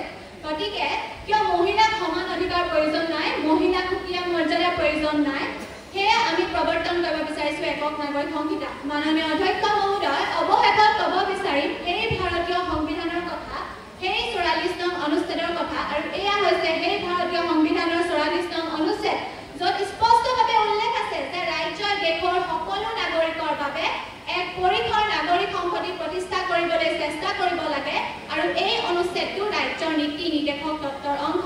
মাননীয় অধ্যক্ষ মহোদয়, ইয়াকে ক'ব বিচাৰিম যে মানৱতা, ধৰ্ম নিৰপেক্ষতা আৰু গণতন্ত্ৰত চলা এখন দেশ কোনো এটা ধৰ্ম বা জাতিৰ পক্ষে পক্ষপাতিত্ব নকৰে। যেতিয়া আমাৰ দেশ স্বাধীন হৈছিল তেতিয়া আমাৰ দেশ ভাৰতবৰ্ষ বিচৰা, পাকিস্তান বিচৰা হৈছিল মুছলমানৰ বাবে, কিন্তু হিন্দুস্তান বিচৰা হোৱা নাছিল হিন্দুৰ বাবে, বিচৰা হৈছিল ভাৰতীয়ৰ বাবে। তেতিয়াহ'লে কিয় আহিব তেনে ভাৰতীয়ৰ মাজত কোনো হিন্দু আইন, কোনো শৰীয়ত আইন কিয় নাহিব একক নাগৰিক সংহতি? কিয় আমি এক ভাৰত, কিয় আমি এক দেশ এক ভাৰতীয়ৰ পৰিচয়ৰে এক আইনৰ হকে আগবাঢ়ি যোৱা উচিত নহয় এই দেশৰ উন্নয়নৰ হকে? ধন্যবাদ মাননীয় অধ্যক্ষ মহোদয়, ধন্যবাদ মহামান্য মহোদয়। ধন্যবাদ বেগম। মাননীয় অধ্যক্ষ মহোদয় আৰু মহামান্য সদন, অধ্যক্ষ মহোদয় আজিৰ পবিত্ৰ সদনত উত্থাপন কৰা বিষয়বস্তুৰ গভীৰতালৈ যোৱাৰ পূৰ্বে জ্যোতিপ্ৰসাদ আগৰৱালাৰ ভাষাৰে কওঁ, আমি কৰিব লাগিব পৃথিৱীৰ আলোকময় জ্ঞান বিজ্ঞানৰ বিভিন্ন ধৰ্মৰ, নানা আদৰ্শৰ, নানা বিভেদৰ আমি সৃষ্টি কৰিব লাগিব সমন্বয়ৰ। সেই সমন্বয় শব্দটোৰ প্ৰাসংগিকতা আজি পবিত্ৰ সদনত উত্থাপন কৰা বিধেয়কত উপলব্ধি কৰিব পাৰিছোঁ বাবেই আজি পবিত্ৰ সদনত উত্থাপন কৰা বিধেয়কক সমৰ্থন জনাই আসন গ্ৰহণ কৰিলোঁ চৰকাৰী পক্ষৰ। মাননীয় অধ্যক্ষ মহোদয়, আমি সেইখন ভাৰতবৰ্ষৰ নাগৰিক যিখন ভাৰতবৰ্ষৰ স্বাধীনতা লাভ কৰিছিল 1947 চনত আৰু 1950 চনত ভাৰতবৰ্ষৰ সংবিধান গ্ৰহণ কৰা হ'ল। সেই ভাৰতবৰ্ষৰ সংবিধানৰ 4ৰ্থ অনুচ্ছেদৰ 44 নং অনুচ্ছেদ ৰাষ্ট্ৰৰ নিৰ্দেশাত্মক নীতিসমূহত ৰাষ্ট্ৰৰ নিৰ্দেশাত্মক নীতিসমূহত সমনাগৰিক সংহিতাৰ বিষয়ে সন্নিৱিষ্ট কৰা হৈছে। মান্য অধ্যক্ষ মহোদয়, যদি আমি ভাৰতৰ ঐক্য সমতা আৰু সম্প্ৰীতি ৰক্ষা কৰিবলৈ যাওঁ, সমনাগৰিক সংহিতা প্ৰৱৰ্তনৰ জৰিয়তে ভাৰতৰ ঐক্য আৰু সম্প্ৰীতি ৰক্ষা কৰিব পাৰিম আৰু ভাৰতবৰ্ষত বসবাস কৰা প্ৰতিটো ধৰ্মাৱলম্বী লোকৰ মাজত আমি সমতা স্থাপন কৰি নৱজাগৰণৰ বাটৰ সূচনা কৰিব পাৰিম। সেই বাস্তৱিকতাখিনি আমি অনুভৱ কৰিব পাৰিছোঁ বাবে পুনৰ এবাৰ সমৰ্থন জনালোঁ উত্থাপন কৰা বিধেয়কখনক। মান্য অধ্যক্ষ মহোদয়, আজি পবিত্ৰ সদনত সন্মানীয় বিৰোধী পক্ষৰ সদস্যসকলে আমাক প্ৰশ্ন কৰিছে, আমি কি সামাজিক বৈষম্যৰ কথা ক'ব বিচাৰিছোঁ, তেওঁলোকক আপোনাৰ জৰিয়তে স্পষ্ট কৰি দিব বিচাৰিছোঁ। আমি সেই সামাজিক বৈষম্যৰ কথা ক'ব বিচাৰিছোঁ যি সামাজিক বৈষম্যৰ জৰিয়তে এগৰাকী বিভিন্ন ধৰ্মৰ নাৰীয়ে নিজৰ ধৰ্মীয় অনুষ্ঠানত প্ৰৱেশ কৰাৰ পূৰ্বে নিজৰ মুখমণ্ডল ঢাকি ল'বলৈ বাধ্য কৰোৱা হয় আৰু কিছুমান নাৰীক মাননীয় অধ্যক্ষ মহোদয় সামাজিক ব্যৱস্থাত জড়িত হোৱাৰ আগতে তেখেতক সেই সামাজিক অনুষ্ঠানত জড়িত হ'বলৈ বাধা প্ৰদান কৰা হয় আৰু সেই বাধা সামাজিক বৈষম্য ৰূপে সৃষ্টি হয় আৰু এই সামাজিক বৈষম্যই নাৰীৰ অধিকাৰক খৰ্ব কৰি মাননীয় অধ্যক্ষ মহোদয় সমতাৰ দিশত আগুৱাই যাবলৈ সক্ষম নহয়। তেনে এখন প্ৰেক্ষাপটত সমনাগৰিক সংহিতা বা একক নাগৰিক সংহিতা প্ৰৱৰ্তন কৰি নাৰীৰ অধিকাৰক ভাৰতৰ প্ৰেক্ষাপটত আমি আগুৱাই নিব বিচাৰিছোঁ বাবেই আজিৰ পবিত্ৰ সদনত উত্থাপন কৰা বিধেয়কৰ প্ৰাসংগিকতা আমি উপলব্ধি কৰিছোঁ। মাননীয় অধ্যক্ষ মহোদয়, বৰ্তমানৰ যুগ পৰিৱৰ্তনশীলতাৰ যুগ। এই পৰিৱৰ্তনশীলতাৰ যুগত নতুনত্বৰ সন্ধান কৰা আমাৰ দায়িত্ব। নতুনত্বৰ সন্ধানৰ জৰিয়তে নৱজাগৰণৰ সূচনা কৰি ভাৰতবৰ্ষত বসবাস কৰা প্ৰতিগৰাকী ধৰ্মাৱলম্বীৰ লোকে নিজৰ অধিকাৰ, নিজৰ বাক স্বাধীনতা, নিজৰ স্বতন্ত্ৰতা অধিকাৰসমূহক নিজৰ মাজতে আবদ্ধ কৰি মাননীয় অধ্যক্ষ মহোদয় ভাৰতবৰ্ষক বিশ্বৰ সৰ্ববৃহৎ গণতান্ত্ৰিক ৰাষ্ট্ৰ হিচাপে পৰিগণিত কৰাৰ দায়িত্ব আৰু কৰ্তব্য আছে আৰু সেই দায়িত্ব আৰু কৰ্তব্যক পালন কৰিবলৈ হ'লে একক নাগৰিক সংহিতাই আমাক সক্ষম কৰি তুলিব। সেই বাস্তৱিকতাখিনি আজি বুজি উঠিছোঁ। মাননীয় অধ্যক্ষ মহোদয়, ভাৰতবৰ্ষৰ এটা ধাৰণা আছে, ভাৰতবৰ্ষত দুটা লিংগৰ ওপৰত গুৰুত্ব প্ৰদান কৰা হয় কিন্তু তৃতীয় লিংগৰ ওপৰত গুৰুত্ব প্ৰদান কৰা নহয়। আপোনাৰ জৰিয়তে সন্মানীয় বিৰোধী পক্ষৰ সদস্যসকলক স্পষ্ট কৰি দিব বিচাৰিছোঁ, গ্লোবেল জেণ্ডাৰ গেপ ইণ্ডেক্সৰ তথ্য অনুসৰি ভাৰতবৰ্ষৰ বিশ্বৰ 146খন দেশৰ ভিতৰত ভাৰতবৰ্ষৰ স্থান 129 নম্বৰত। অৰ্থাৎ মাননীয় অধ্যক্ষ মহোদয়, ভাৰতবৰ্ষক যদি গ্লোবেল জেণ্ডাৰ গেপ ইণ্ডেক্সৰ তালিকাত 1 নং স্থানত আমি পৰিৱৰ্তন কৰিবলৈ সক্ষম হ'ম বুলি চৰকাৰী পক্ষই যদি আমি যুক্তি দাঙি ধৰিবলৈ সক্ষম হৈছোঁ, সন্মানীয় বিৰোধী পক্ষৰ সদস্যসকলৰ এই ক্ষেত্ৰত আপত্তিকত। মাননীয় অধ্যক্ষ মহোদয়, আমি অৰ্থনৈতিক বৈষম্যৰ কথা ক'ব বিচাৰিছোঁ, যি অৰ্থনৈতিক বৈষম্যই ভাৰতবৰ্ষত এগৰাকী ব্যক্তিয়ে যাতে অৰ্থনৈতিকভাৱে স্বাৱলম্বী হ'বলৈ আৰু দিনৰ দুবেলা খাবলৈ যদি মাননীয় অধ্যক্ষ মহোদয় বজাৰত গৈ মাছ বা মাংস বিক্ৰী কৰিবলৈ চেষ্টা কৰে, তেতিয়া তেওঁ নিৰ্দিষ্ট সম্প্ৰদায় বা নিৰ্দিষ্ট ধৰ্মীয় জনগোষ্ঠীৰ বুলি গণ্য কৰি তেখেতক সেই কাৰ্যৰ পৰা বাধা প্ৰদান কৰা হয় আৰু তেখেতৰ অৰ্থনৈতিক স্বাধীনতাৰ অধিকাৰক খৰ্ব কৰা হয়। তেনে এখন প্ৰাসংগিকতাত বা একক নাগৰিক সংহিতাই অৰ্থনৈতিক স্বাধীনতাক মাননীয় অধ্যক্ষ মহোদয় ভাৰতবৰ্ষৰ প্ৰতিগৰাকী জনজাতি, প্ৰতিগৰাকী জনসাধাৰণৰ মাজত আনিব, সেয়া আমি নিশ্চিত। মাননীয় অধ্যক্ষ মহোদয়, আমি কামনা কৰোঁ ব্যক্তি স্বাধীনতা, যি ব্যক্তি স্বাধীনতাই ভাৰতবৰ্ষত বসবাস কৰা প্ৰতিগৰাকী নাগৰিকে মুক্তভাৱে নিজৰ বাক স্বাধীনতাখিনি কৰি মুক্তভাৱে নিজৰ বক্তব্যখিনি দাঙি ধৰিব পাৰিব আৰু ভাৰতবৰ্ষৰ যি সংবিধান, সেই সংবিধানৰ নীতি আৰু আদৰ্শৰ ওপৰত প্ৰতিষ্ঠিত হ'ব পাৰিব। মাননীয় অধ্যক্ষ মহোদয়, বিশেষ এক তথ্য দাঙি ধৰিব বিচাৰিছোঁ, ভাৰতবৰ্ষৰ মাজতে আবদ্ধ থাকিলে নহ'ব, আমি বিশ্বৰ প্ৰেক্ষাপটলৈ লক্ষ্য কৰিব লাগিব। বিশ্বৰ আগশাৰী ৰাষ্ট্ৰ ফ্ৰান্সত নেপোলিয়ন কোড নামৰ এটা বিশেষ চিভিল কোডৰ ব্যৱস্থা আছে। এই চিভিল কোডৰ ব্যৱস্থা কৰি জেণ্ডাৰ গেপ ইণ্ডেক্সত বৰ্তমান ফ্ৰান্স বিশ্বৰ 6ষ্ঠ স্থানত অৱস্থিত আৰু মাননীয় অধ্যক্ষ মহোদয়, বিশ্বৰ অন্যতম উন্নত ৰাষ্ট্ৰ জাপান, যি জাপানে চিভিল কোড ব্যৱহাৰ কৰি সামাজিক উন্নয়ন সূচকাংকত বৰ্তমান বিশ্বৰ ভিতৰতে 9ম স্থান দখল কৰি আছে। তেনে এখন প্ৰেক্ষাপটত যদি বিশ্বৰ উন্নত ৰাষ্ট্ৰসমূহে চিভিল কোড ব্যৱহাৰ কৰি বিশ্বত জিলিকি থাকিবলৈ সক্ষম হৈছে, তেন্তে ভাৰতবৰ্ষৰ দৰে এখন গণতান্ত্ৰিক ৰাষ্ট্ৰই চিভিল কোড ব্যৱহাৰ কৰি মাননীয় অধ্যক্ষ মহোদয় জিলিকি থাকিবলৈ সক্ষম নহ'ব। সেয়া সন্মানীয় বিৰোধী পক্ষৰ সদস্যসকলে কি যুক্তিৰ আধাৰত মানি ল'লে? মাননীয় অধ্যক্ষ মহোদয়, আধুনিকতাক আঁকোৱালি লৈ নৱজাগৰণৰ সূচনা কৰি ভাৰতীয় সমাজ ব্যৱস্থাক বিশ্বৰ আগত চিনাকি দিয়াৰ আমাৰ দায়িত্ব। সেই দায়িত্ব আৰু কৰ্তব্যখিনিক আমি আমাৰ শ্ৰেষ্ঠ হিচাপে গঢ়ি তুলিবলৈ চেষ্টা কৰিম আৰু সেই ক্ষেত্ৰত সন্মানীয় বিৰোধী পক্ষৰ সদস্যসকলৰ আমি সহযোগিতা কামনা কৰিম। তেওঁলোকে যদি আজি এই পবিত্ৰ সদনত উত্থাপন কৰা বিধেয়কখনক আইনলৈ ৰূপান্তৰিত কৰাৰ ক্ষেত্ৰত সহযোগিতা নকৰে, তেওঁলোকক কেৱল মাত্ৰ এটাই কথা কওঁ, অবুজনক বুজাই কৰিলো সময় নষ্ট, বুজাবলৈ গৈ হ'ল বহু কষ্ট। ধন্যবাদ মাননীয় অধ্যক্ষ মহোদয়, ধন্যবাদ মহামান্য সদন। ধন্যবাদ Samir.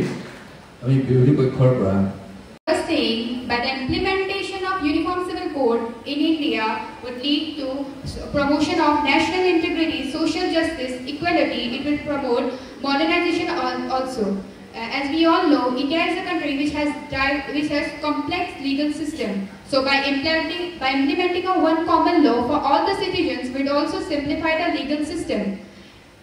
As has been given on the judgment of the Supreme Court on the case of Muhammad Ahmed Khan and Shah Banu Begum case of 1985, the Supreme Court has mentioned the urgent need of implementing Uniform Civil Code would eradicate social discrimination and gender inequality in India. It also, in another case, Lawyers Association case of State of Kerala 2017 has also mentioned the urgent need of implementing UCC in terms of inheritance. In the case of Lily Thomas 2000, the court has mentioned the urgent need of UCC to be implemented in terms of succession. Another case, Shah Banu versus State of Kerala. The Supreme Court has wording the need of implementing UCC in India. So by all this, we get to know that implementing UCC would promote social justice, equality, and national integrity in India. Another example in the judgments given in the Supreme Court, case like the Young Association Lawyers case versus State of Rajasthan. In this case of 2017, the Supreme Court has held for the implementation of UCC would promote gender equality in the society. In conclusion, I would like to conclude that implementing Uniform Civil Code in India will provide equality and social justice, which are the constitutional provisions of India. And last, the Article 44 of the Indian Constitution has already mentioned the state should endeavour to give all the subjects all the citizens a uniform civil code, which will throughout the territory of India, which will provide national integrity and social justice. Thank you. Let me explain to you why. UCC, firstly, UCC will not address caste-based discrimination. The most pervasive form of discrimination in India is the caste-based discrimination, which is not a current topic, which is a topic running since the centuries in India. Secondly, the UCC will not address economic inequality in India. The minorities communities like Adivasis and Dalits face disinvestment of economics in India in daily lives. What about the cultural and religious sensitivities of the people of our country? On day we heard Honorable Speaker, sir, we must recognize that legal equality does not mean social equality. Just because everyone is governed by same laws doesn't mean that social biases and prejudice will disappear. Honorable Speaker, sir, I want to include the point that social discrimination is a deep-rooted social norms. My opponents argue that UCC will bring gender equality. Yes, that might be true, but partially only in the legal rules of inheritance and marriage. But what about the social discrimination of our India? Sir, I will have the copy of the Article 44 of the Indian Constitution, which clearly shows that it is not enforceable by any laws, but it will be enforceable only if the people of the India will know it. And we must also know that a country is run by a constitution, not by a government. Therefore, the government should stop imposing their own thoughts, the majority's thoughts, on all the minorities and the peoples of our country. To conclude, Honorable Speaker, sir, the UCC may be a step towards legal uniformity, but it is not a solution for social discrimination. The deeply entrenched nature of social discrimination rooted in caste, religion, and economic disparities requires more than a change in family laws. Honorable Speaker, sir, UCC is not a magic solution. Legal courts cannot reshape centuries of social biases and customs. Therefore, I urge you to reconsider the claim that implementation of Uniform Civil Code will eradicate social discrimination. Thank you, Honorable Speaker, sir.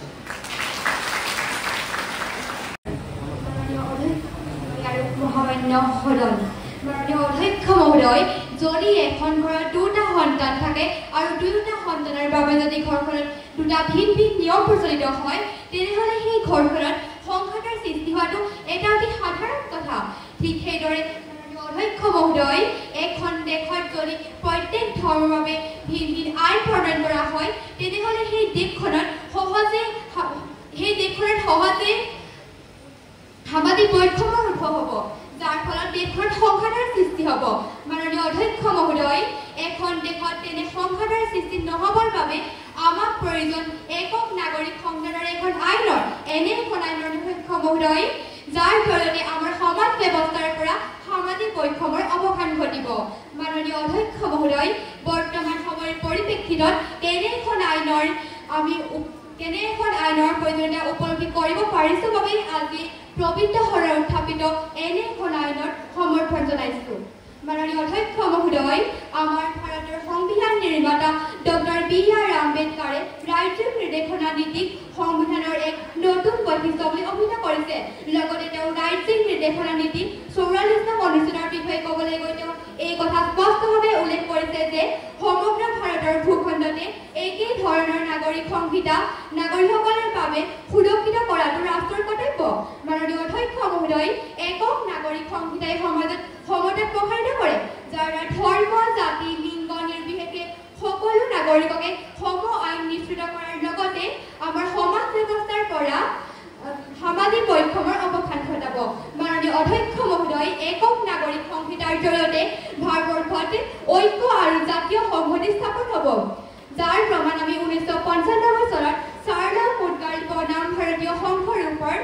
উচ্চতম ন্যায়ালয়ে প্ৰদান কৰা ৰায়ৰ ক্ষেত্ৰত পোৱা যায় মাননীয় অধ্যক্ষ মহোদয় একক নাগৰিক সংহিতাই বিশেষভাৱে লিংগভিত্তিক বৈষম্যৰ অৱসান ঘটাব কিয়নো এই আইনখনৰ জৰিয়তে বৈধ আৰু অবৈধ সকলো শিশুকে স্বীকৃতি প্ৰদান কৰা হ'ব বাল্য বিবাহ ৰোধ কৰা হ'ব মহিলাসকলৰ সুৰক্ষা নিশ্চিত কৰা হ'ব সমান উত্তৰাধিকাৰ বিবাহ আৰু বিবাহ বিচ্ছেদৰ অধিকাৰ নিশ্চিত হ'ব মাননীয় অধ্যক্ষ মহোদয় একক নাগৰিক সংহিতাই ধৰ্মভিত্তিক আইন আঁতৰাই সাম্প্ৰদায়িক উত্তেজনা হ্ৰাস কৰিব লগতে ধৰ্ম নিৰপেক্ষতাক প্ৰসাৰিত কৰিব এই কথা মই কোৱা নাই মাননীয় অধ্যক্ষ মহোদয় এই কথা প্ৰমাণিত হৈছে 2022 চনত প্ৰকাশিত টাইমছ অফ ইণ্ডিয়াত প্ৰকাশিত এটি প্ৰতিবেদনৰ জৰিয়তে মাননীয় অধ্যক্ষ মহোদয় একক নাগৰিক সংহিতাই আমাৰ সমাজত থকা বৈষম্যখিনি আঁতৰ কৰিব মাননীয় অধ্যক্ষ মহোদয় একক নাগৰিক সংহিতা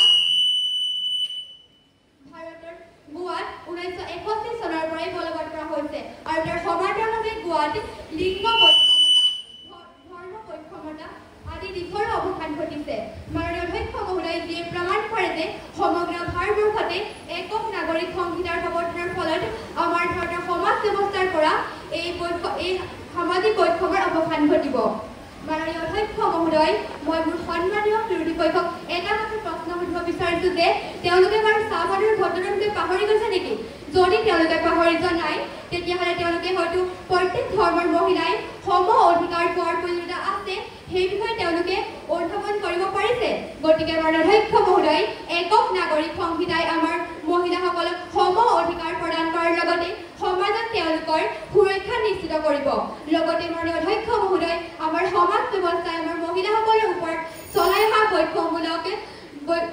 বৈষম্যমূলক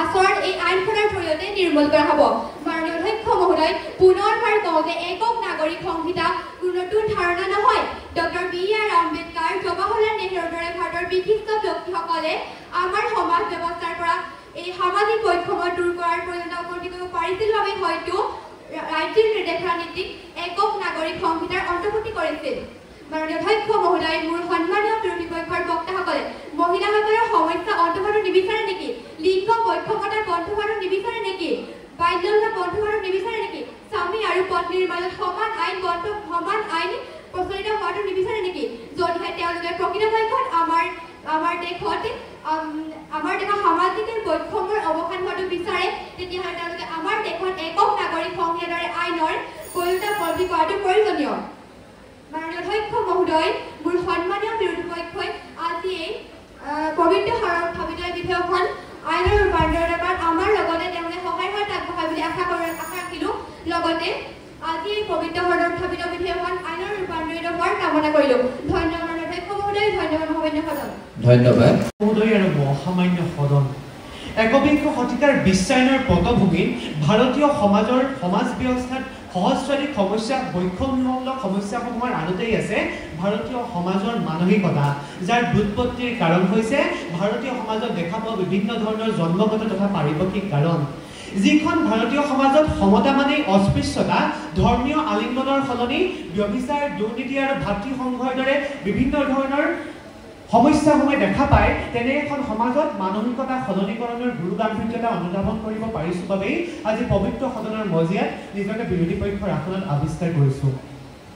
মাননীয় অধ্যক্ষ মহোদয়, সৰ্বমুঠ 142 কোটি জনসংখ্যাৰ ভাৰতবৰ্ষৰ দৰে ৰাষ্ট্ৰ এখনত য'ত ৰাষ্ট্ৰীয় পাৰিসংখ্যিক সমীক্ষা 2022 বৰ্ষ ইতিমধ্যে উল্লেখ কৰিছে যে 110 কোটি জনসংখ্যাৰ হিন্দু, 40 কোটি জনসংখ্যাৰ ইছলাম, 3 কোটি জনসংখ্যাৰ শিখ আৰু 4 কোটি জনসংখ্যাৰ খ্ৰীষ্টান ধৰ্মাৱলম্বী লোকসকলে নিজা ৰীতি নীতিৰে নিজা উপাস্য দেৱতাসকলক স্বাধীনতাৰ জৰিয়তে উপাসনা কৰি আহিছে। তেনে প্ৰেক্ষাপটত মাননীয় অধ্যক্ষ মহোদয়, স্বাধীনতাৰ 79 বছৰ গৰকা ভাৰতবৰ্ষৰ দৰে ধৰ্মনিৰপেক্ষ ৰাষ্ট্ৰ এখনত তেনে প্ৰত্যেকগৰাকী ধৰ্মাৱলম্বী লোকৰ ধৰ্মীয় স্বাধীনতাত ভাবুকি অনা একক নাগৰিক সংহিতাৰ দৰে এক প্ৰস্তাৱে বৰ্তমানৰ ভাৰতীয় সমাজত সামাজিক সমতাৰ প্ৰেক্ষাপটৰ ক্ষেত্ৰত যে হেঙাৰৰ সৃষ্টি কৰিব সেয়া হৃদয়েৰে অনুভৱ কৰিব পাৰিছোঁ।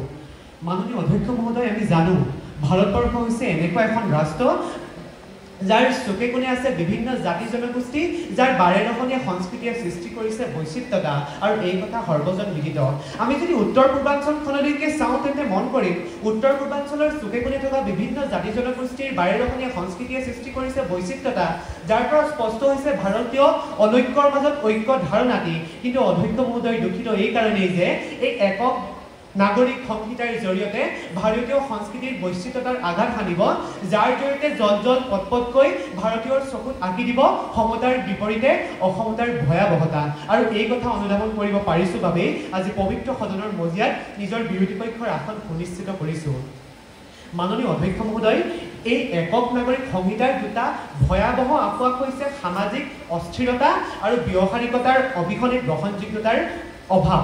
মাননীয় অধ্যক্ষ মহোদয়, আমি জানো ভাৰতীয় সমাজ হৈছে সুপ্ৰাচীন সময়ৰ পৰাই পুৰুষতান্ত্ৰিক। যদিও ভাৰতীয় সমাজত নাৰী পূজা হয়, হ'লেও ভাৰতীয় সমাজত প্ৰচলিত হৈ আছে বৰ্তমানলৈকে পুৰুষতান্ত্ৰিকতা। তেনে প্ৰেক্ষাপটত সুসংস্কাৰ আৰু সুশিক্ষাৰ অভাৱত ভেদাভেদ দেখুওৱা বৰ্তমানৰ সমাজত একক নাগৰিক সংহিতাৰ বিপৰীতে পুৰুষ জাতি হিংসাত্মক হোৱাৰ সম্ভাৱিতা থাকিব পাৰে। গতিকে অধ্যক্ষ মহোদয়, ভাৰতীয় প্ৰচাৰ মাধ্যমে ইতিমধ্যে প্ৰচাৰ চলোৱা এনেধৰণৰ বহু ধৰণৰ প্ৰতিক্ৰিয়াৰ অৱতাৰণাৰ জৰিয়তে এয়া ফলস্বৰূপে অৱদান আগবঢ়াইছে যে ভাৰতীয় সামাজিক পৰিস্থিতিৰ ক্ষেত্ৰত এই অৱদানসমূহৰ বিশৃংখলতাৰ সৃষ্টি কৰিব একক নাগৰিক সংহিতাই, আৰু সৃষ্টি কৰিব বিপদাপন্ন কৰিব বৰ্তমানৰ ভাৰতীয় সমাজৰ সমতা। অধ্যক্ষ মহোদয়, এইখিনিতে পুনৰাবৃত্ত কৰিব বিচাৰিছোঁ, এইখন ভাৰতবৰ্ষ যিখনৰ 142 কোটি জনসংখ্যাৰ সংবিধানৰ প্ৰস্তাৱনাত উল্লেখ থকা 5টা শব্দ, য'ত সুস্পষ্টকৈ উল্লেখ আছে সাৰ্বভৌম, সমাজবাদী, গণতান্ত্ৰিক, গণৰাজ্য আৰু ধৰ্ম নিৰপেক্ষতা। এই 5টা শব্দৰ সত্যতাত বিশ্বাস কৰোঁ বাবেই পুনৰ এবাৰ আজি পবিত্ৰ সদনৰ মজিয়াত UCC অৰ্থাৎ একক নাগৰিক সংহিতাৰ বিৰুদ্ধে মাত মাতিবলৈ বিৰোধী পক্ষৰ আসন গ্ৰহণ কৰিছোঁ। অধ্যক্ষ মহোদয়, সদৌ সন্মানিত চৰকাৰী পক্ষৰ সদস্যসকলক আপোনাৰ জৰিয়তে আমি প্ৰশ্ন কৰিবলৈ পালে ভাল পাম। যিখন ভাৰতীয় সমাজত ইতিমধ্যেই ধৰ্মীয় ভেদাভেদে ৰূপ লোৱা ভাতৃবাদী সংঘৰ্ষই বাতৰি কাকতৰ শিৰোনাম দখল কৰিবলৈ সক্ষম হৈছে, তাৰ প্ৰত্যুত্তৰত কোনো বাস্তৱতা নোহোৱা এক সংহিতাৰ জৰিয়তেহে ভাৰতবৰ্ষৰ প্ৰেক্ষাপটত সামাজিক বৈষম্যতা দূৰীকৰণৰ নিশ্চয়তা প্ৰদান কৰা কোনো যন্ত্ৰ বা আহিলাৰ সৃষ্টি হৈছে নেকি? আৰু যদিহে পোৱা নাই তেন্তে সন্মানিত চৰকাৰী পক্ষৰ সদস্যসকলক আপোনাৰ জৰিয়তে অনুৰোধ জনাবলৈ পালে ভাল পাম। চকু মুদি অন্তৰত বিশ্বাস নোহোৱাকৈ কোনো বাহন চলাবলৈ গৈ দুঃসাহসিকতাৰ পৰিচয় দিবলৈ গ'লে 90% দুৰ্ঘটনাৰ সন্মুখীন হোৱাৰ সম্ভাৱিতা থাকে। গতিকে সন্মানীয় চৰকাৰী পক্ষৰ সদস্যসকলক অনুৰোধ জনাইছোঁ, চকু মেলি অন্তৰত বিশ্বাসকণ লৈ সততাৰ পক্ষে আগবাঢ়ি গৈ জীৱন যাপন আৰু উদযাপনৰ পক্ষে থিয় দিয়ক। ধন্যবাদ অধ্যক্ষ মহোদয়, ধন্যবাদ। আজিৰ সদন বৰসকললৈ আমি ধন্যবাদ জ্ঞাপন কৰিছোঁ। ইয়াৰ পাছৰ ফৰ দি মোচন প্ৰিয়ংকা গগৈ।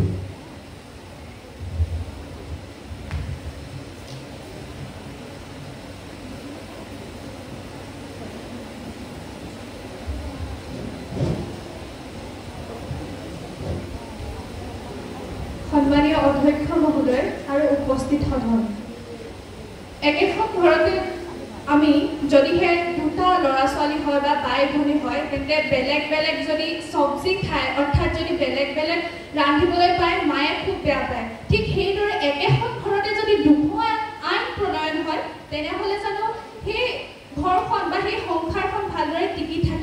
গতিকে আমাৰ ভাৰতবৰ্ষখনক জাতি ধৰ্ম ভাষা নিৰ্বিশেষে একত্ৰিতকৰণৰ অৰ্থে আজি এই উত্থাপিত বিষয়ক সমৰ্থন কৰি মই চৰকাৰী পক্ষৰ আসন দখল কৰিছোঁ মই ক'ব বিচাৰিম যে যি আমাৰ ভাৰতবৰ্ষত সংবিধানৰ প্ৰস্তাৱনাত যিদৰে ধৰ্ম নিৰপেক্ষ শব্দটি উল্লেখিত আছে সেই ধৰ্ম নিৰপেক্ষ শব্দটি তেতিয়াহে আমাৰ ভাৰতবৰ্ষক সম্পূৰ্ণভাৱে বলবৎ কৰা হ'ব বা সম্পূৰ্ণভাৱে ধৰ্ম নিৰপেক্ষ শব্দটি অৰ্থ প্ৰকাশ হ'ব যেতিয়া জাতি বৰ্ণ ভাষা নিৰ্বিশেষে এখন আইন প্ৰণয়ন হ'ব আমাৰ বাবে এখন আইন অৰ্থাৎ সকলোৰে বাবে এখন আইন আৰু এই একক নাগৰিক সংহিতা প্ৰৱৰ্তনে ভাৰতত সামাজিক বৈষম্যৰ অৱসান ঘটাব বুলি মই বিশ্বাস কৰোঁ কিয়নো এখন আইন প্ৰণয়ন অৰ্থাৎ যদি সকলোৰে বাবে এখনে আইন হয় তেনেহ'লে আমাৰ ভাৰতবৰ্ষত আগৰ তুলনাত কম হৈছে যদিও এতিয়াও বৰ্তমান পুৰুষতান্ত্ৰিক সমাজখন দেখিবলৈ পোৱা যায় এই পুৰুষতান্ত্ৰিক সমাজত মহিলা সবলীকৰণৰ অৰ্থে অৰ্থাৎ যিদৰে এজন স্বামীয়ে 3বাৰ তালাক বুলি কৈ দিলে এগৰাকী মহিলাৰ বিবাহ বিচ্ছেদ হৈ যায় সেই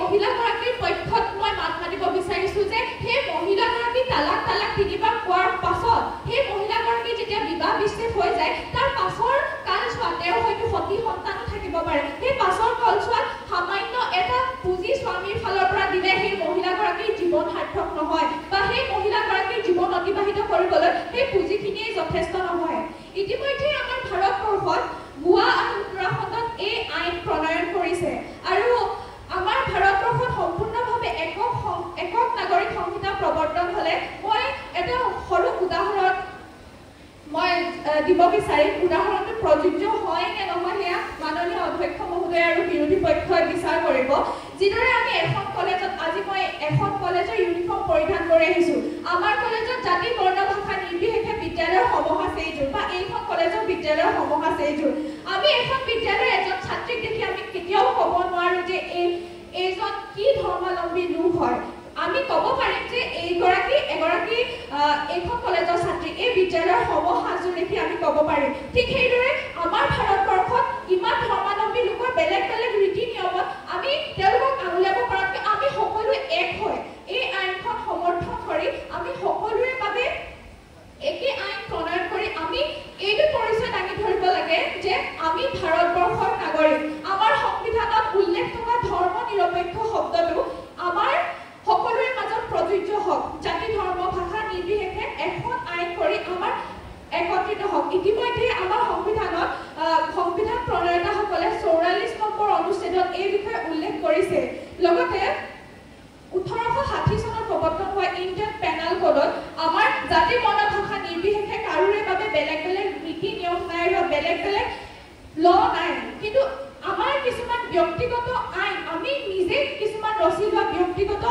আইনতহে আমাৰ জাতি বৰ্ণ ভাষাৰ ভাগ বা সকলোৰে বাবে বেলেগ বেলেগ নীতি নিয়ম আছে যদিহে একক সংহিতাৰ প্ৰৱৰ্তন হয় একক নাগৰিক সংহিতাৰ প্ৰৱৰ্তন হ'লে ঠিক ইণ্ডিয়ান পেনাল কোডৰ দৰে আমাৰ হয়তো বেলেগ বেলেগ জাতি ধৰ্মৰ বাবে বেলেগ বেলেগ আইন নাথাকিব আৰু মোৰ মতে মই ভাবিম যে নাৰী বিৰোধী পক্ষই কোৱা যে নাৰী সবলীকৰণ কেনেদৰে এই আইন প্ৰৱৰ্তনে কৰি দেখাব মই ঠিক সেইটো বিষয়ে বিৰোধ কৰিব কৈছোঁ যে নাৰী সবলীকৰণ বা নাৰী নিৰ্যাতন বন্ধ হওক নহওক কিন্তু এগৰাকী মহিলা অকালতে বিবাহ বিচ্ছেদ হ'বলগীয়া নহয় বা 3বাৰ এজন পুৰুষে কোৱাৰ পিছত তালাক 3বাৰ কোৱাৰ পিছত এগৰাকী মহিলা কেতিয়াও বিবাহ বিচ্ছেদ হ'বলগীয়া নহয় যদিহে এইখন আইন প্ৰণয়ন হয় ধন্যবাদ মাননীয় অধ্যক্ষ মহোদয় আৰু মহামান্য সদন ধন্যবাদ গগৈক আমি ধন্যবাদ জ্ঞাপন কৰিছোঁ against the motion Sunit Sharma চৰকাৰী পক্ষৰ সদস্যসকলে একক নাগৰিক সংহিতাৰ কথা ক'লে কিন্তু তেখেতসকলে এইটো কথা স্পষ্ট কৰি নিদিলে যে একক নাগৰিক সংহিতা আৰ্হি হ'ব কেনেধৰণৰ তেখেতসকলে বিয়াৰ কথা কৈছে কিন্তু একক নাগৰিক সংহিতা আমাৰ সমাজলৈ অহাৰ পাছত সেই বিয়াৰ নিয়ম হ'ব কেনেধৰণৰ যেতিয়া ক'ৰবাত এটা অপৰাধ সংঘটিত হ'ব সেই একক নাগৰিক সংহিতা অহাৰ ফলত সেই অপৰাধীজনক কেনেধৰণৰ শাস্তি প্ৰদান কৰা হ'ব সেইটো কথা সন্মানীয় চৰকাৰী পক্ষৰ সদস্যসকলে স্পষ্ট কৰি দিয়া হ'লে ভাল অধ্যক্ষ মহোদয়, আমাৰ দেশৰ বিভিন্ন ধৰ্মৰ অনুজাতি অনুগামী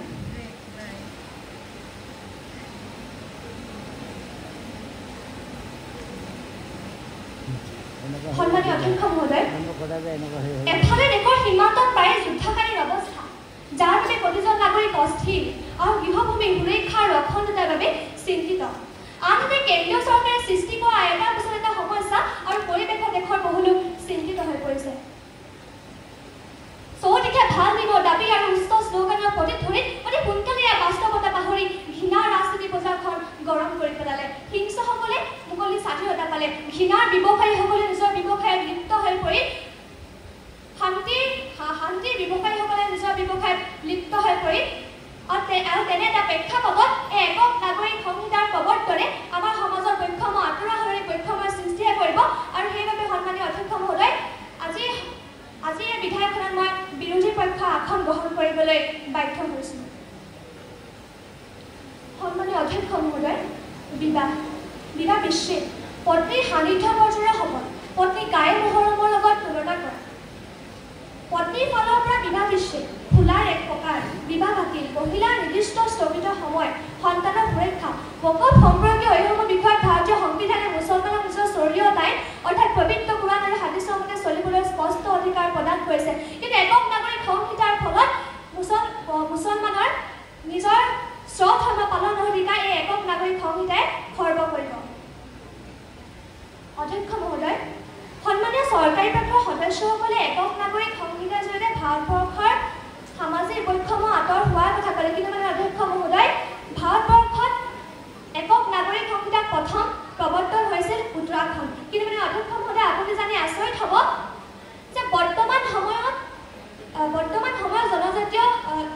জনজাতীয় গোষ্ঠী সেই উত্তৰাখণ্ড জনজাতীয় লোক যাক অনুসূচিত জনজাতি বুলি কোৱা হয়, সেইসকল লোককে একক নাগৰিক সংহিতাৰ পৰা বাহিৰত ৰখা হৈছে। অৰ্থাৎ মানে অধ্যক্ষ মহোদয়, ইয়াৰ পৰা এটা কথাই প্ৰমাণ হয় যে কেইটামান ৰাজনৈতিক দলে কেৱল মাত্ৰ নিজৰ ন্যস্ত স্বাৰ্থ পূৰণ কৰাৰ স্বাৰ্থতে একক নাগৰিক সংহিতাৰ জৰিয়তে এনেধৰণৰ আইনসমূহ প্ৰৱৰ্তন কৰিবলৈ বিচাৰিছে। অধ্যক্ষ মহোদয়, ভাৰতবৰ্ষৰ ৰাজনৈতিক পৰিৱেশ অধ্যয়ন কৰা এজন বিশিষ্ট চিন্তাবিদ চিন্তিয়া ষ্টিফেনক বিশ্বত এজন লিংগ কৰ্মী হিচাপেও জনা যায়। এই চিন্তিয়া ষ্টিফেনে ভাৰতবৰ্ষৰ অৰ্থ সামাজিক পৰিস্থিতি অধ্যয়ন কৰি এইটো কথা স্পষ্টকৈ প্ৰকাশ কৰিছে যে একক নাগৰিক সংহিতা ভাৰতত যদি প্ৰৱৰ্তন হয়, তেনেহ'লে মহিলাৰ বিৰুদ্ধে যিখিনি আমাৰ সমাজত চলি আছে, মহিলাৰ বিৰুদ্ধে চলি থকা আমাৰ এই সমাজত প্ৰচলিত যিখিনি অন্যায়, সেই অন্যায়সমূহ আমাৰ সমাজৰ পৰা আঁতৰ কৰিব এই একক নাগৰিক সংহিতাই নোৱাৰে। ধন্যবাদ অধ্যক্ষ মহোদয়, ধন্যবাদ মহামান্য। মাননীয় অধ্যক্ষ মহোদয় আৰু মহামান্য সদন, আজি সদনৰ তৰ্কৰ উত্থাপিত বিষয় হৈছে একক নাগৰিক সংহিতাই ভাৰতৰ সামাজিক বৈষম্যৰ অৱসান ঘটাব।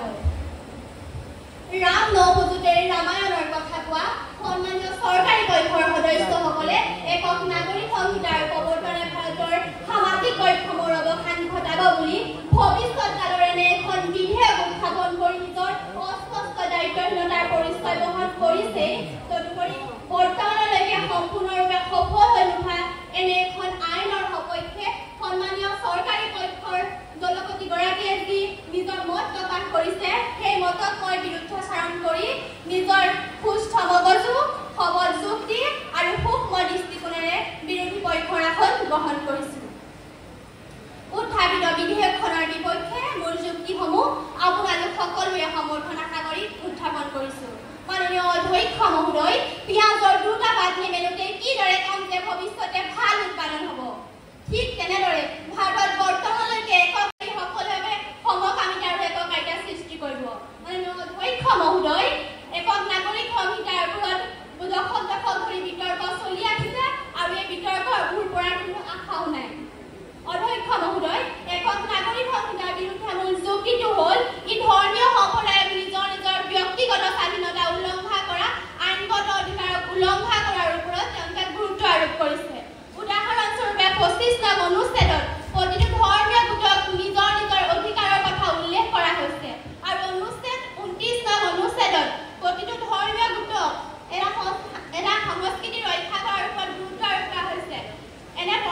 প্ৰেক্ষাপটত ধৰ্ম নিৰ্বিশেষে সকলো নাগৰিকৰ বাবে প্ৰযোজ্য একক নাগৰিক সংহিতা আইন থকাৰ প্ৰয়োজন কি?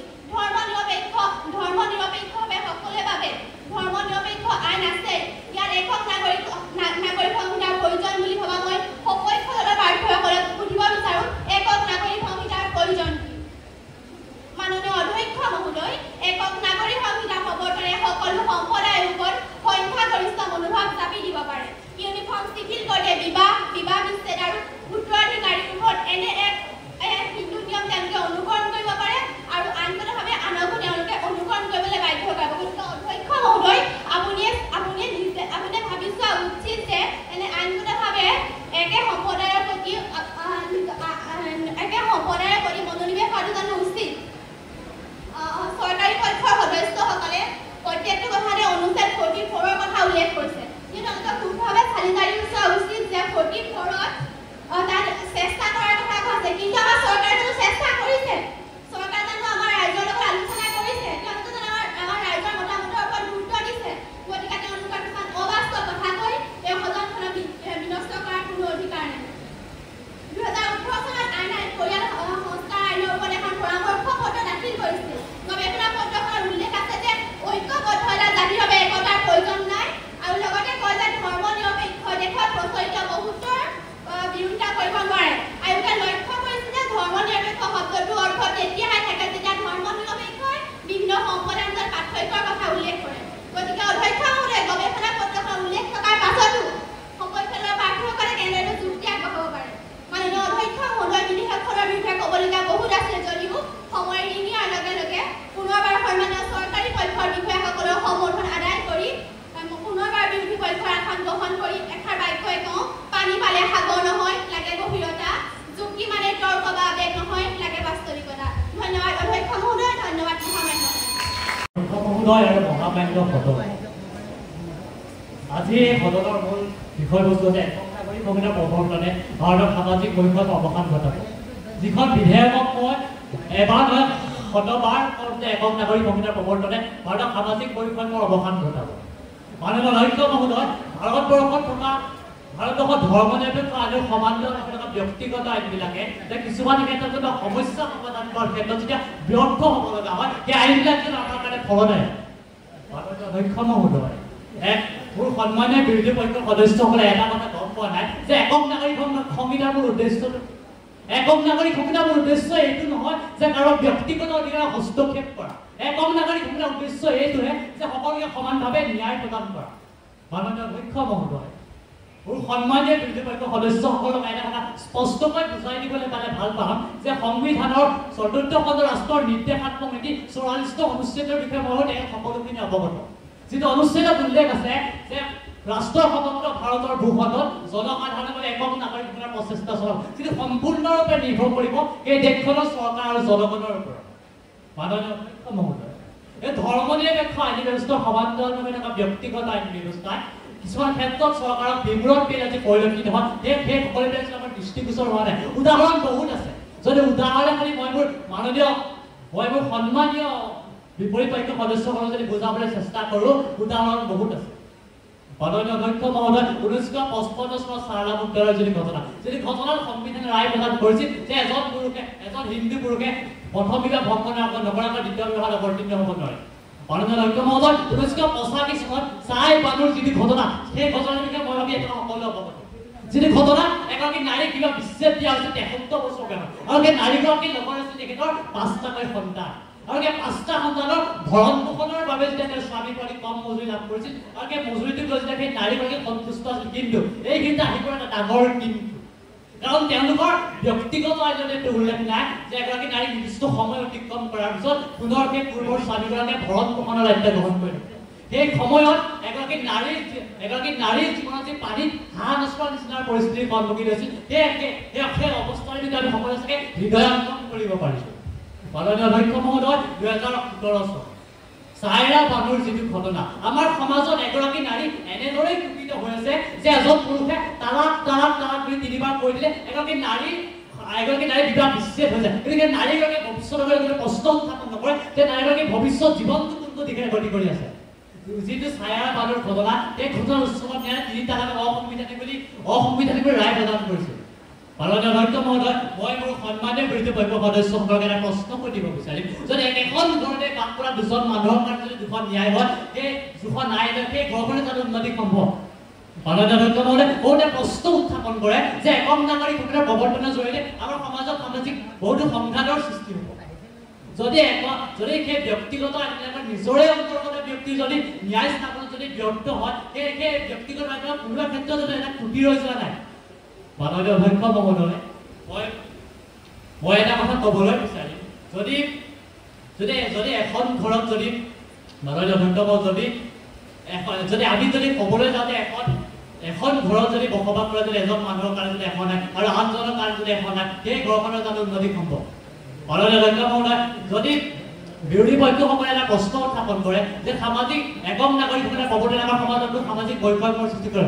অসমীয়া দেখাৰ কথা আছে ইন্দৰ সভাত ফেচাৰ উৰুলি যিটো কথাৰ অন্তৰ্নিহিত অৰ্থ মানুহ সকলোৱে ব্যক্ত যদি যুদ্ধত পৰাস্ত হোৱাৰ সপোন দেখি যদি যুদ্ধত সাজু হোৱাৰ যদি ভয় কৰে সেই কথাটো জানো যুক্তিকৰ কথা যদি সাগৰ পাৰ হোৱাৰ সপোন বুকুত পাৰি যদি সাঁতুৰিবলৈ নিশিকে সেই কথাটো জানো যুক্তিকৰ কথা যদি 1000 খোজ অতিক্ৰম কৰাৰ সপোন বুকুত পাৰি প্ৰথম খোজ দিবলৈ কুণ্ঠাবোধ কৰে সেই সপোনৰ জানো কোনোবাকে নপছে আমি একক নাগৰিকসকলে প্ৰৱৰ্তন কৰিতো চাওঁ কম পজিটিভ মানে এটা আছে একক নাগৰিকসকলে প্ৰৱৰ্তন কৰিলে তাৰ ফলাফল কি হ'ব নিশ্চয় আমি সকলোৱে দৃষ্টিগোচৰ হ'ব আৰু ফলাফল যদি ফলদায়ক হয় আমি পৰীক্ষা বৃদ্ধি কৰিব পাৰিম বুলি মই আমাৰ সমাজত যদি সামাজিক সমতা লিংগ সমতা আৰু মহিলা সবলীকৰণ ধৰ্ম নিৰপেক্ষতা যদি স্থাপন কৰিবলৈ হয় একক নাগৰিক সংবিধান যথেষ্ট আৱশ্যক বুলি মই দাবী উত্থাপন কৰিম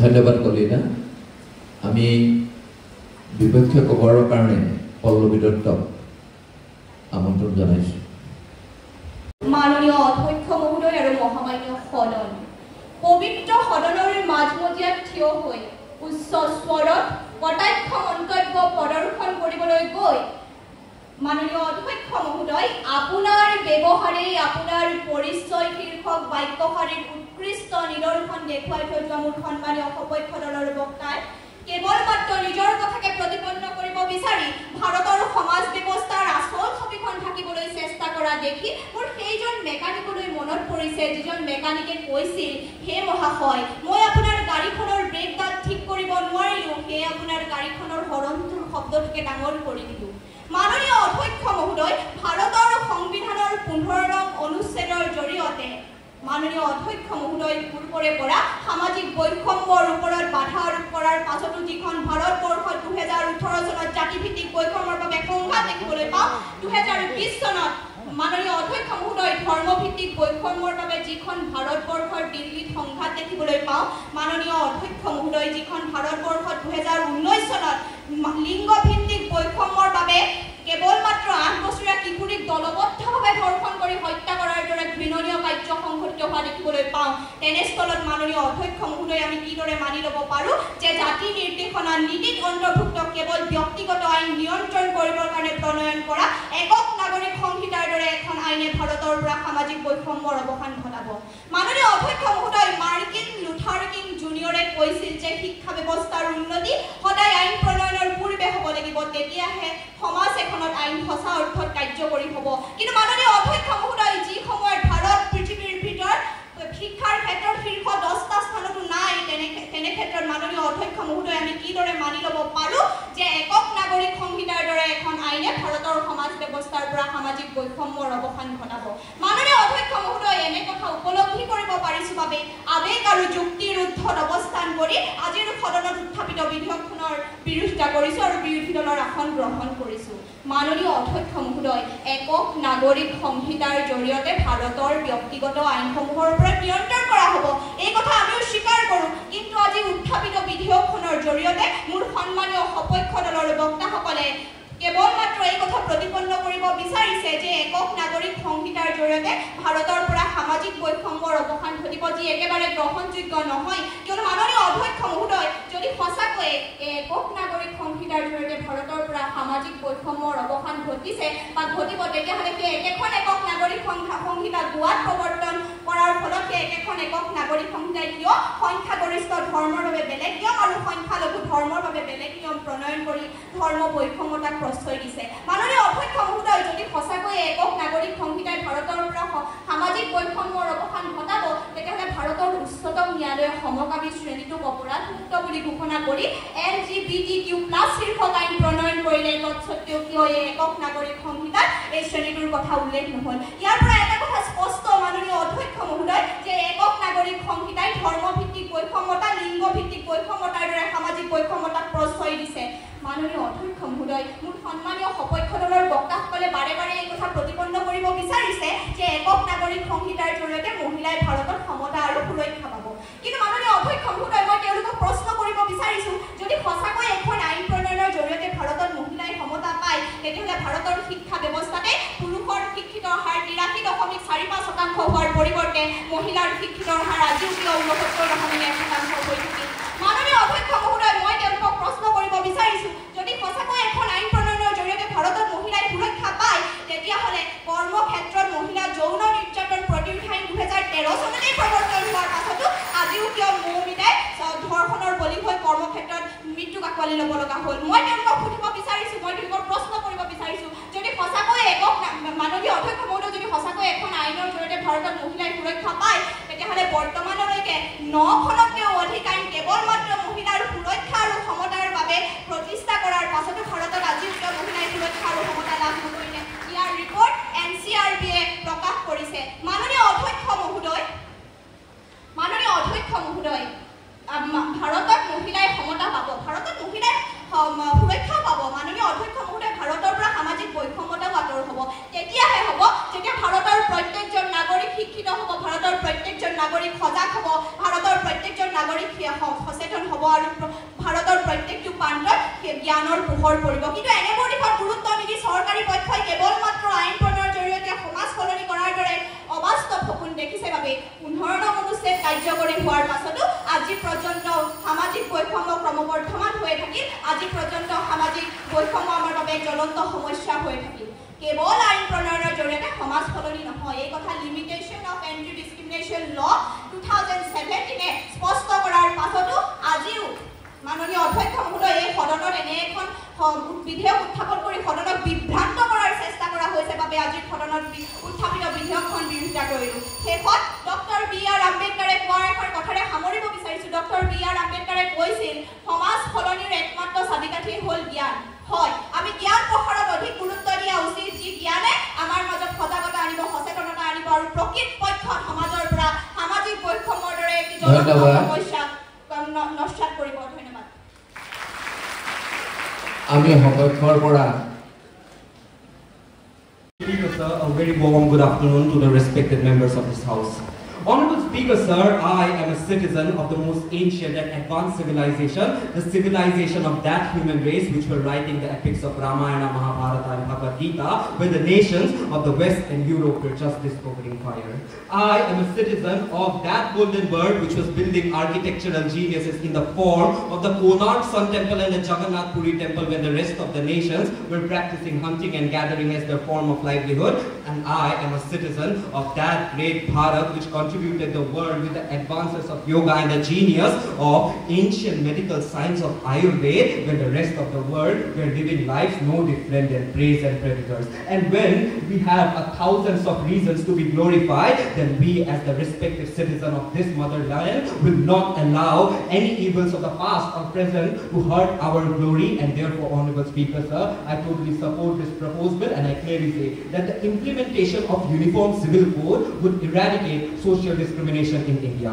Honorable Speaker, sir, right from the beginning of this house, the members of the opposition bench are asking questions about crimes against women and crimes against women. But I'd like to gently remind them that the Uniform Civil Code deals with the civil cases or the personal laws of marriage, divorce, inheritance, succession, adoption, etc. and not criminal cases. And because for every crime against women, we have the Bharatiya Nyaya Sanhita and the Bharatiya Nagarik Suraksha Sanhita of the 2000 2023. Now, Honorable Speaker, sir, whether it is the IPC or CRTC of 1861 or the BNS or BNSS of 2023, for every tribe there has been a uniform law, uniform rule or uniform code which defines that every wrongdoer in this land will be treated as an Indian criminal and not a Hindu, Sikh, Christian, Buddhist, Jain or Muslim. And in a very similar way, it is the need of the hour to free ourselves from the alternative and artificial identity of religion and to frame each and every citizen of this country as Indians. Honorable Speaker, sir,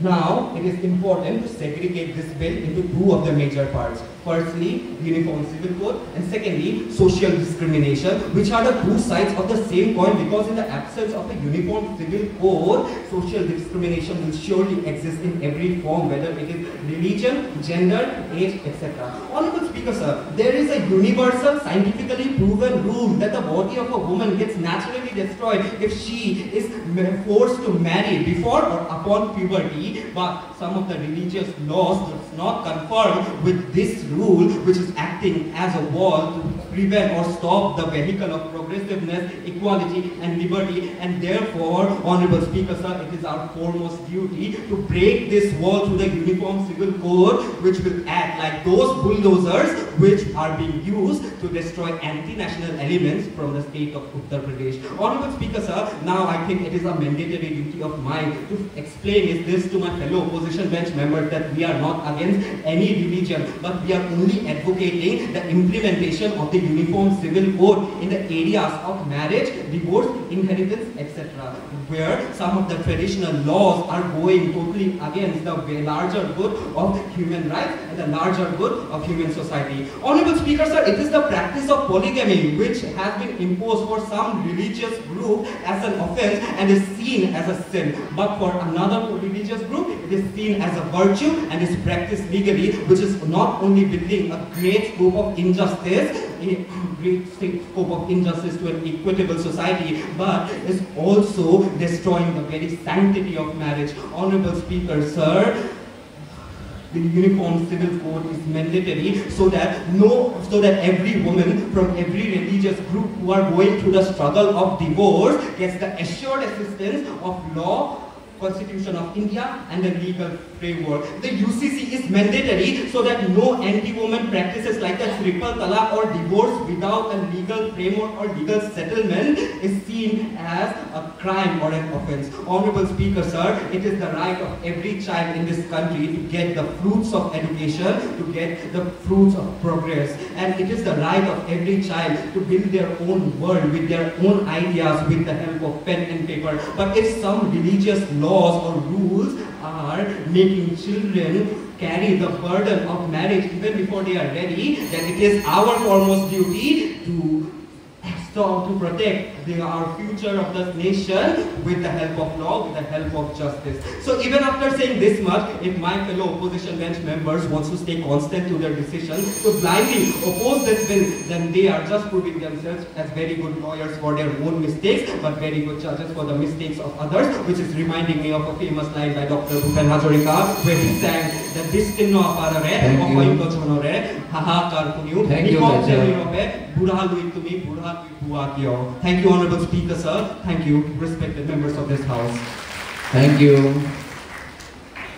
And our request against the motion, Kostok Bornabu. এখন গ্রহণ কৰিছিল সেই মুহূৰ্তৰ পৰাই বিপৰীত পক্ষৰ যি বিষয়ববীয়াসকলে যি মন্তব্য ৰাখিছিলে সেই মন্তব্যৰ পৰা এটা ডাঙৰ বছৰলৈ বাৰুকৈ মনত পৰিছে, য'ত কোৱা হৈছিল হাতীটো হেৰালে লিগিৰি বনত, ঘূৰটো হেৰালে ৰণত, পায়ো হেৰুৱালো সৰগৰ কুকুতা, চোতালৰ বিপৰীত মনত। অধ্যক্ষ মহোদয়, এখন ভাৰত হয় যিখন ভাৰতত বৰ্তমানৰ প্ৰেক্ষাপটত দেখিবলৈ পোৱা যায় পুৰুষ আৰু মহিলাৰ মাজত লিংগ বৈষম্য। অধ্যক্ষ মহোদয়, এখন ভাৰত হয় যিখন ভাৰতত বৰ্তমানৰ প্ৰেক্ষাপটত দেখিবলৈ পোৱা যায় মহিলাজনিত বিভিন্ন অপৰাধ বা লিংগ বৈষম্য, সামাজিক বৈষম্য, বৰ্ণ বৈষম্য।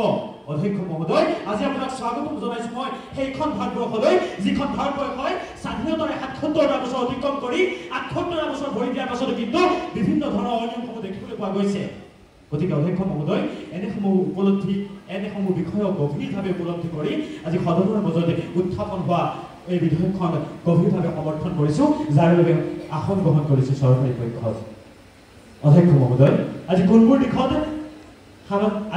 দিশত একক নাগৰিক সংহিতাই সমস্যাৰ সমাধান কৰিছে সেই ক্ষেত্ৰত যদি মই ক'বলৈ যাওঁ পোনপ্ৰথমে মই আলোচনা কৰিব বিচাৰিম লিংগ বৈষম্যৰ কথা অধ্যক্ষ মহোদয় এই ক্ষেত্ৰত মই উদাহৰণৰ সহায় ল'ব বিচাৰিছোঁ অধ্যক্ষ মহোদয় মহম্মদ হুছেইন আৰু সাবিনা বেগম দুয়ো পতি-পত্নী মহম্মদ হুছেইন এজন বিখ্যাত ব্যৱসায়ী আৰু সাবিনা বেগম ঘৰতে গৃহিণী এবাৰ কৰ্মসূত্ৰে মহম্মদ হুছেইন যাবলগীয়া হৈছিল আমেৰিকালৈ আৰু তেতিয়া নিশাৰ ভাগত তেওঁ সুৰাত মগ্ন হৈ তেওঁ পত্নীলৈ ফোন কৰিলে আৰু ক'লে তালাক তালাক তালাক অধ্যক্ষ মহোদয় মাত্ৰ ৩০ ছেকেণ্ড সময়ৰ ভিতৰত এগৰাকী মহিলা বিবাহৰ পৰা বিবাহ বিচ্ছেদিত নাৰীলৈ পৰিগণিত হৈ গ'ল অধ্যক্ষ মহোদয় মাত্ৰ ৩ মিনিট সময়ৰ ভিতৰত এগৰাকী মহিলাৰ জীৱন ভয়ংকৰ হৈ পৰিল গতিকে অধ্যক্ষ মহোদয় তেনেসমূহ প্ৰেক্ষাপটত গভীৰভাৱে উপলব্ধি কৰি আজি সদনৰ মজিয়াত উত্থাপিত হোৱা বিধেয়কখন গ্ৰহণ কৰিবলৈ আসন গ্ৰহণ কৰিলোঁ চৰকাৰী পক্ষত অধ্যক্ষ মহোদয়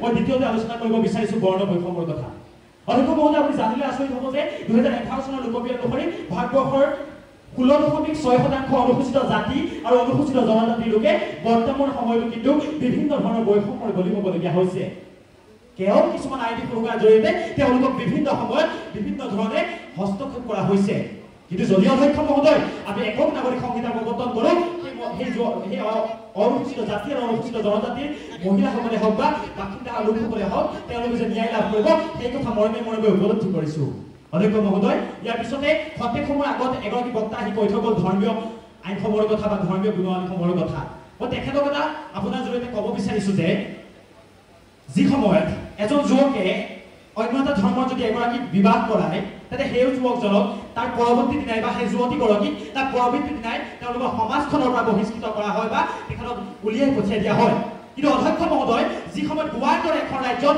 একক নাগৰিক সংহিতাৰ প্ৰৱৰ্তন থকাৰ বাবে এনে সমস্যাৰ পৰা তাৰ জনসাধাৰণ মুক্তি লাভ কৰিছে দ্বিতীয়তে যদি ক'ব বিচাৰোঁ অধ্যক্ষ মহোদয় মই বহু বিবাদ কথাৰ কথা ক'ব বিচাৰিম অধ্যক্ষ মহোদয় আমি সেইখন ভাৰতৰ বাসিন্দা যিখন ভাৰতত যদি এজন যুৱকে এটা ধৰ্মত থাকি পেলাই এগৰাকী মহিলাক বিবাহ কৰিব পাৰে অন্য এটা ধৰ্মত আকৌ একেজন যুৱকে বহুগৰাকী মহিলাক বিবাহ কাষত পৰাভূত কৰিব পাৰে গতিকে অধ্যক্ষ মহোদয় ইয়াৰ পৰা এইটো কথা স্পষ্ট হৈ পৰিছে যে একক নাগৰিকত্বৰ প্ৰৱৰ্তন নোহোৱাকৈ যে সামাজিক বৈষম্য আঁতৰ কৰিব নোৱাৰি অধ্যক্ষ মহোদয় ইয়াৰ পিছতে মই ক'ব বিচাৰিম ঝাৰখণ্ডৰ সেই জনজাতীয় মহিলাসকলৰ কথা অধ্যক্ষ মহোদয় জনজাতীয় সেই মহিলাসকলৰ যদি আমি অন্তৰো দেখিবলৈ পাম যে তেওঁলোকে বৰ্তমানৰ প্ৰেক্ষাপটত বিভিন্ন ধৰণৰ সমস্যাৰ সন্মুখীন হ'বলগীয়া হয় অধ্যক্ষ মহোদয় ইয়াৰ পিছতে মই ক'ব বিচাৰিছোঁ ভাৰতৰ উচ্চতম ন্যায়ালয়ত 2000 চনত ৰুজু হোৱা এটি গোচৰৰ বিষয়ে এই গোচৰটোৰ নাম আছিল লিলি সমাজ বনাম ভাৰত ৰাষ্ট্ৰ গোচৰ অধ্যক্ষ মহোদয় এই গোচৰ অনুসৰি এজন পুৰুষে এবাৰ এগৰাকী মহিলাক বিবাহ পাশত আবদ্ধ কৰায় তাৰ পৰৱৰ্তী দিনা অন্য এটা ধৰ্মত দীক্ষা গ্ৰহণ কৰি আন এগৰাকী মহিলা বিবাহ কৰিছিল অৰ্থাৎ অধ্যক্ষ মহোদয় তেওঁ এগৰাকী মহিলাক প্ৰতাৰণা কৰিছিল এগৰাকী মহিলাক তেওঁ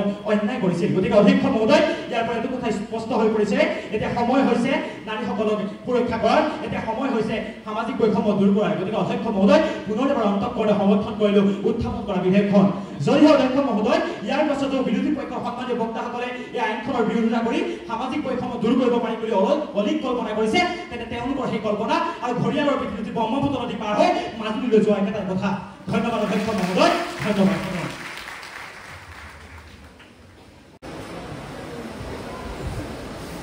Again, a very warm good afternoon, respected speakers here and all the members present here. So, as said by my opponents, that the implementation of UCC in India would not eradicate social discrimination. But I would like to give the example of the implementation of UCC in the global countries like America, Japan, France, Germany has already implemented UCC and they are termed as the developed countries of the world. And hence India is still lagging behind and termed as a developing country. The implementation of UCC would promote equality and justice in a true sense. It will also promote secularism, the concept of secularism in a true sense. Also, it will promote the rights of the woman, and it will simplify the legal system. As we all know, in India, it has a complex legal system which has mentioned different laws for different communities, like the Hindu Marriage Act of 1955. Muslim Application Act of 1937, Parsis Marriage Act and Christian Marriage Act. These are the different legal systems which has different laws for different religions. By implementing one common code for all the religion, for all the community, it will simplify the legal system. It will also promote equality. It will promote gender equality and women empowerment in the society. It will promote national integration. It will promote modernization by outdating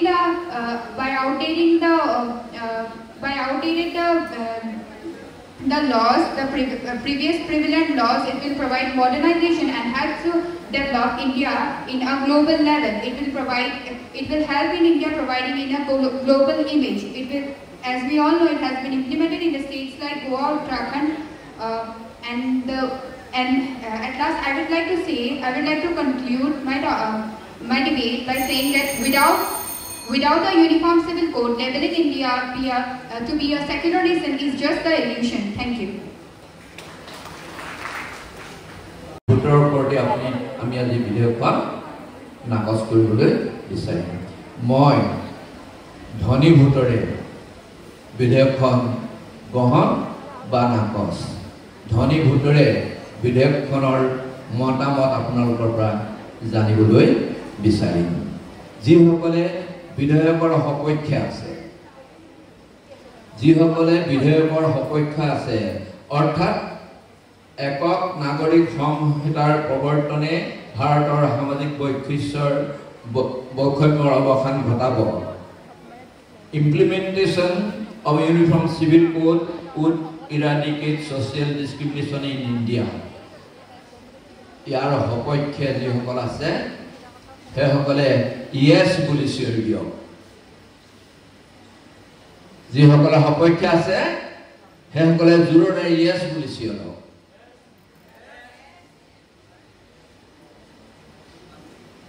আৰু যিসকলে বিধেয়কৰ বিৰোধিতা কৰিছে যিসকলে বিধেয়কখন আহিব নেলাগে বুলি ভাবিছে সেইসকলে নো বুলি চিঞৰক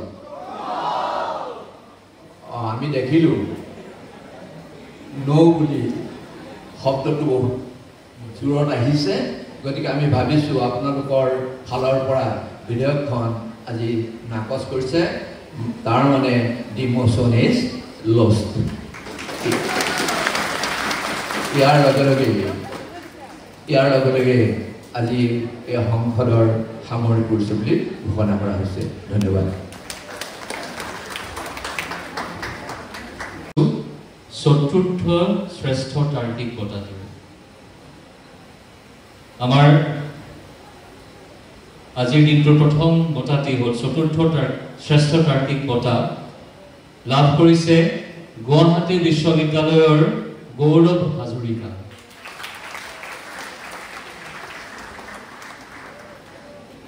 হাজৰিকা তেওঁ যদি আছে আমি মঞ্চলৈ আহিবৰ বাবে তেওঁ অনুৰোধ কৰিছো লগতে চতুৰ্থ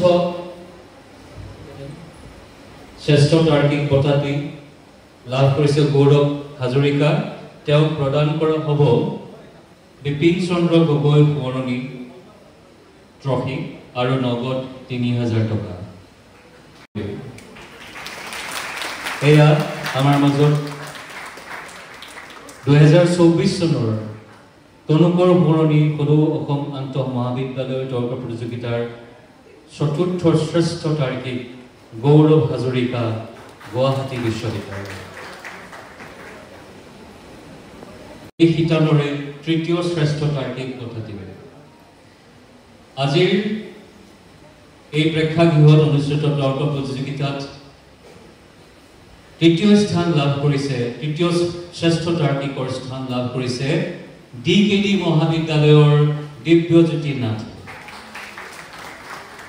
তেখেতে লাভ কৰিছে অখিধৰ গগৈ সোঁৱৰণী চলন্ত ট্ৰফি আৰু নগদ ৫০০০ টকা এই বঁটাটি প্ৰদান কৰিছে গড়গাঁও মহাবিদ্যালয়ৰ সুনাম কঢ়িওৱা আন এজন ব্যক্তি ডক্টৰ পুণ্যধৰ গগৈদেৱে তেখেতৰ পিতৃ অখিধৰ গগৈদেৱৰ সোঁৱৰণত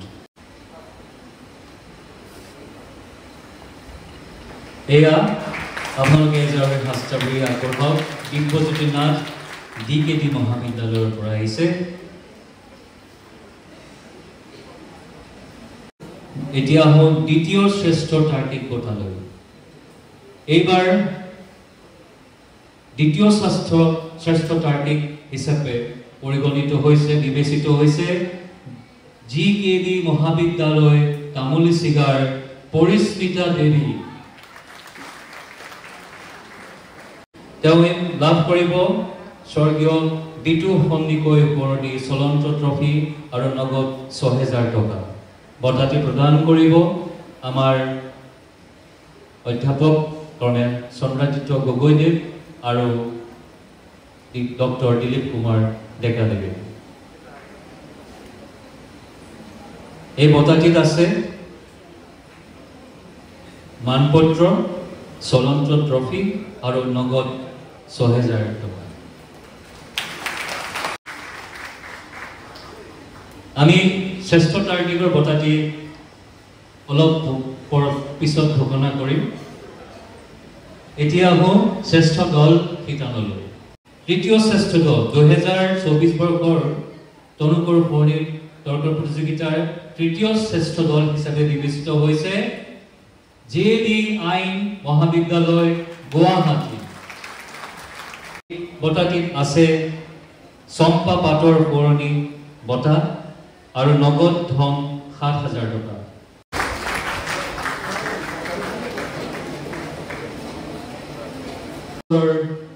আজিৰ প্ৰতিযোগিতাৰ দ্বিতীয় শ্ৰেষ্ঠ দল হিচাপে বিবেচিত হৈছে ডিব্ৰুগড় বিশ্ববিদ্যালয়ৰ দল মই দলৰ প্ৰতিনিধিসকলক মঞ্চলৈ অনুৰোধ কৰিছোঁ প্ৰদান কৰা আমাৰ দাতা কৃষ্ণজ্যোতি সন্দিকৈ দেৱৰ নামটো ক'বলৈ থাকি গৈছিল ক্ষমা কৰিব কৃষ্ণজ্যোতি সন্দিকৈ তেখেতৰ পিতৃ যাদৱ সন্দিকৈ দেৱৰ নামত এই বঁটাটো প্ৰদান কৰিছে এই বঁটা আছে এখন মানপত্ৰ যাদৱ সন্দিকৈ মেমৰিয়েল ৰানিং ট্ৰফি আৰু নগদ ১০০০০ টকা ২০২৪ বৰ্ষৰ গ্ল'বেল মহাবিদ্যালয়ত অনুষ্ঠিত হোৱা তনুকৰ পুৰণি প্ৰতিযোগিতাৰ শ্ৰেষ্ঠ দল হৈছে ওচৰৰে JD বিশ্ববিদ্যালয় যোৰহাট আছে তনুকৰ পুৰণি চলন্ত ট্ৰফি মানপত্ৰ আৰু নগদ ১৫০০০ টকা মই আমাৰ মহাবিদ্যালয় JD বিশ্ববিদ্যালয় জগন্নাথ বৰুৱা বিশ্ববিদ্যালয় ২০২৪ বৰ্ষৰ শ্ৰেষ্ঠ তাৰ্কিক হ'ল যে এই বছৰৰ শ্ৰেষ্ঠ তাৰ্কিক হিচাপে বিবেচিত হৈছে ডিব্ৰুগড় বিশ্ববিদ্যালয়ৰ উৎপল জ্যোতি বৰা ডিব্ৰুগড় বিশ্ববিদ্যালয় তেখেত বিবেচিত হৈছে ৩১ সংখ্যক তনু কোঁৱৰ পুৰণি তৰ্ক প্ৰতিযোগিতাৰ শ্ৰেষ্ঠ তাৰ্কিক মহাবিদ্যালয়ৰ সন্মানীয় অধ্যক্ষ মহোদয় ডক্টৰ সব্যসাচী মহন্তদেৱে লগতে সহযোগ কৰিব আজিৰ সদনৰ অধ্যক্ষ তুলসী খেনচোৱা মহাশয় আৰু অন্যান্যসকলে মই সকলোকে এজাৰি হাত চাপৰিৰে আজিৰ দিনটোৰ শ্ৰেষ্ঠ তাৰ্কিক উৎপল জ্যোতি বৰাক অভিনন্দন জ্ঞাপন কৰিবলৈ অনুৰোধ কৰিছোঁ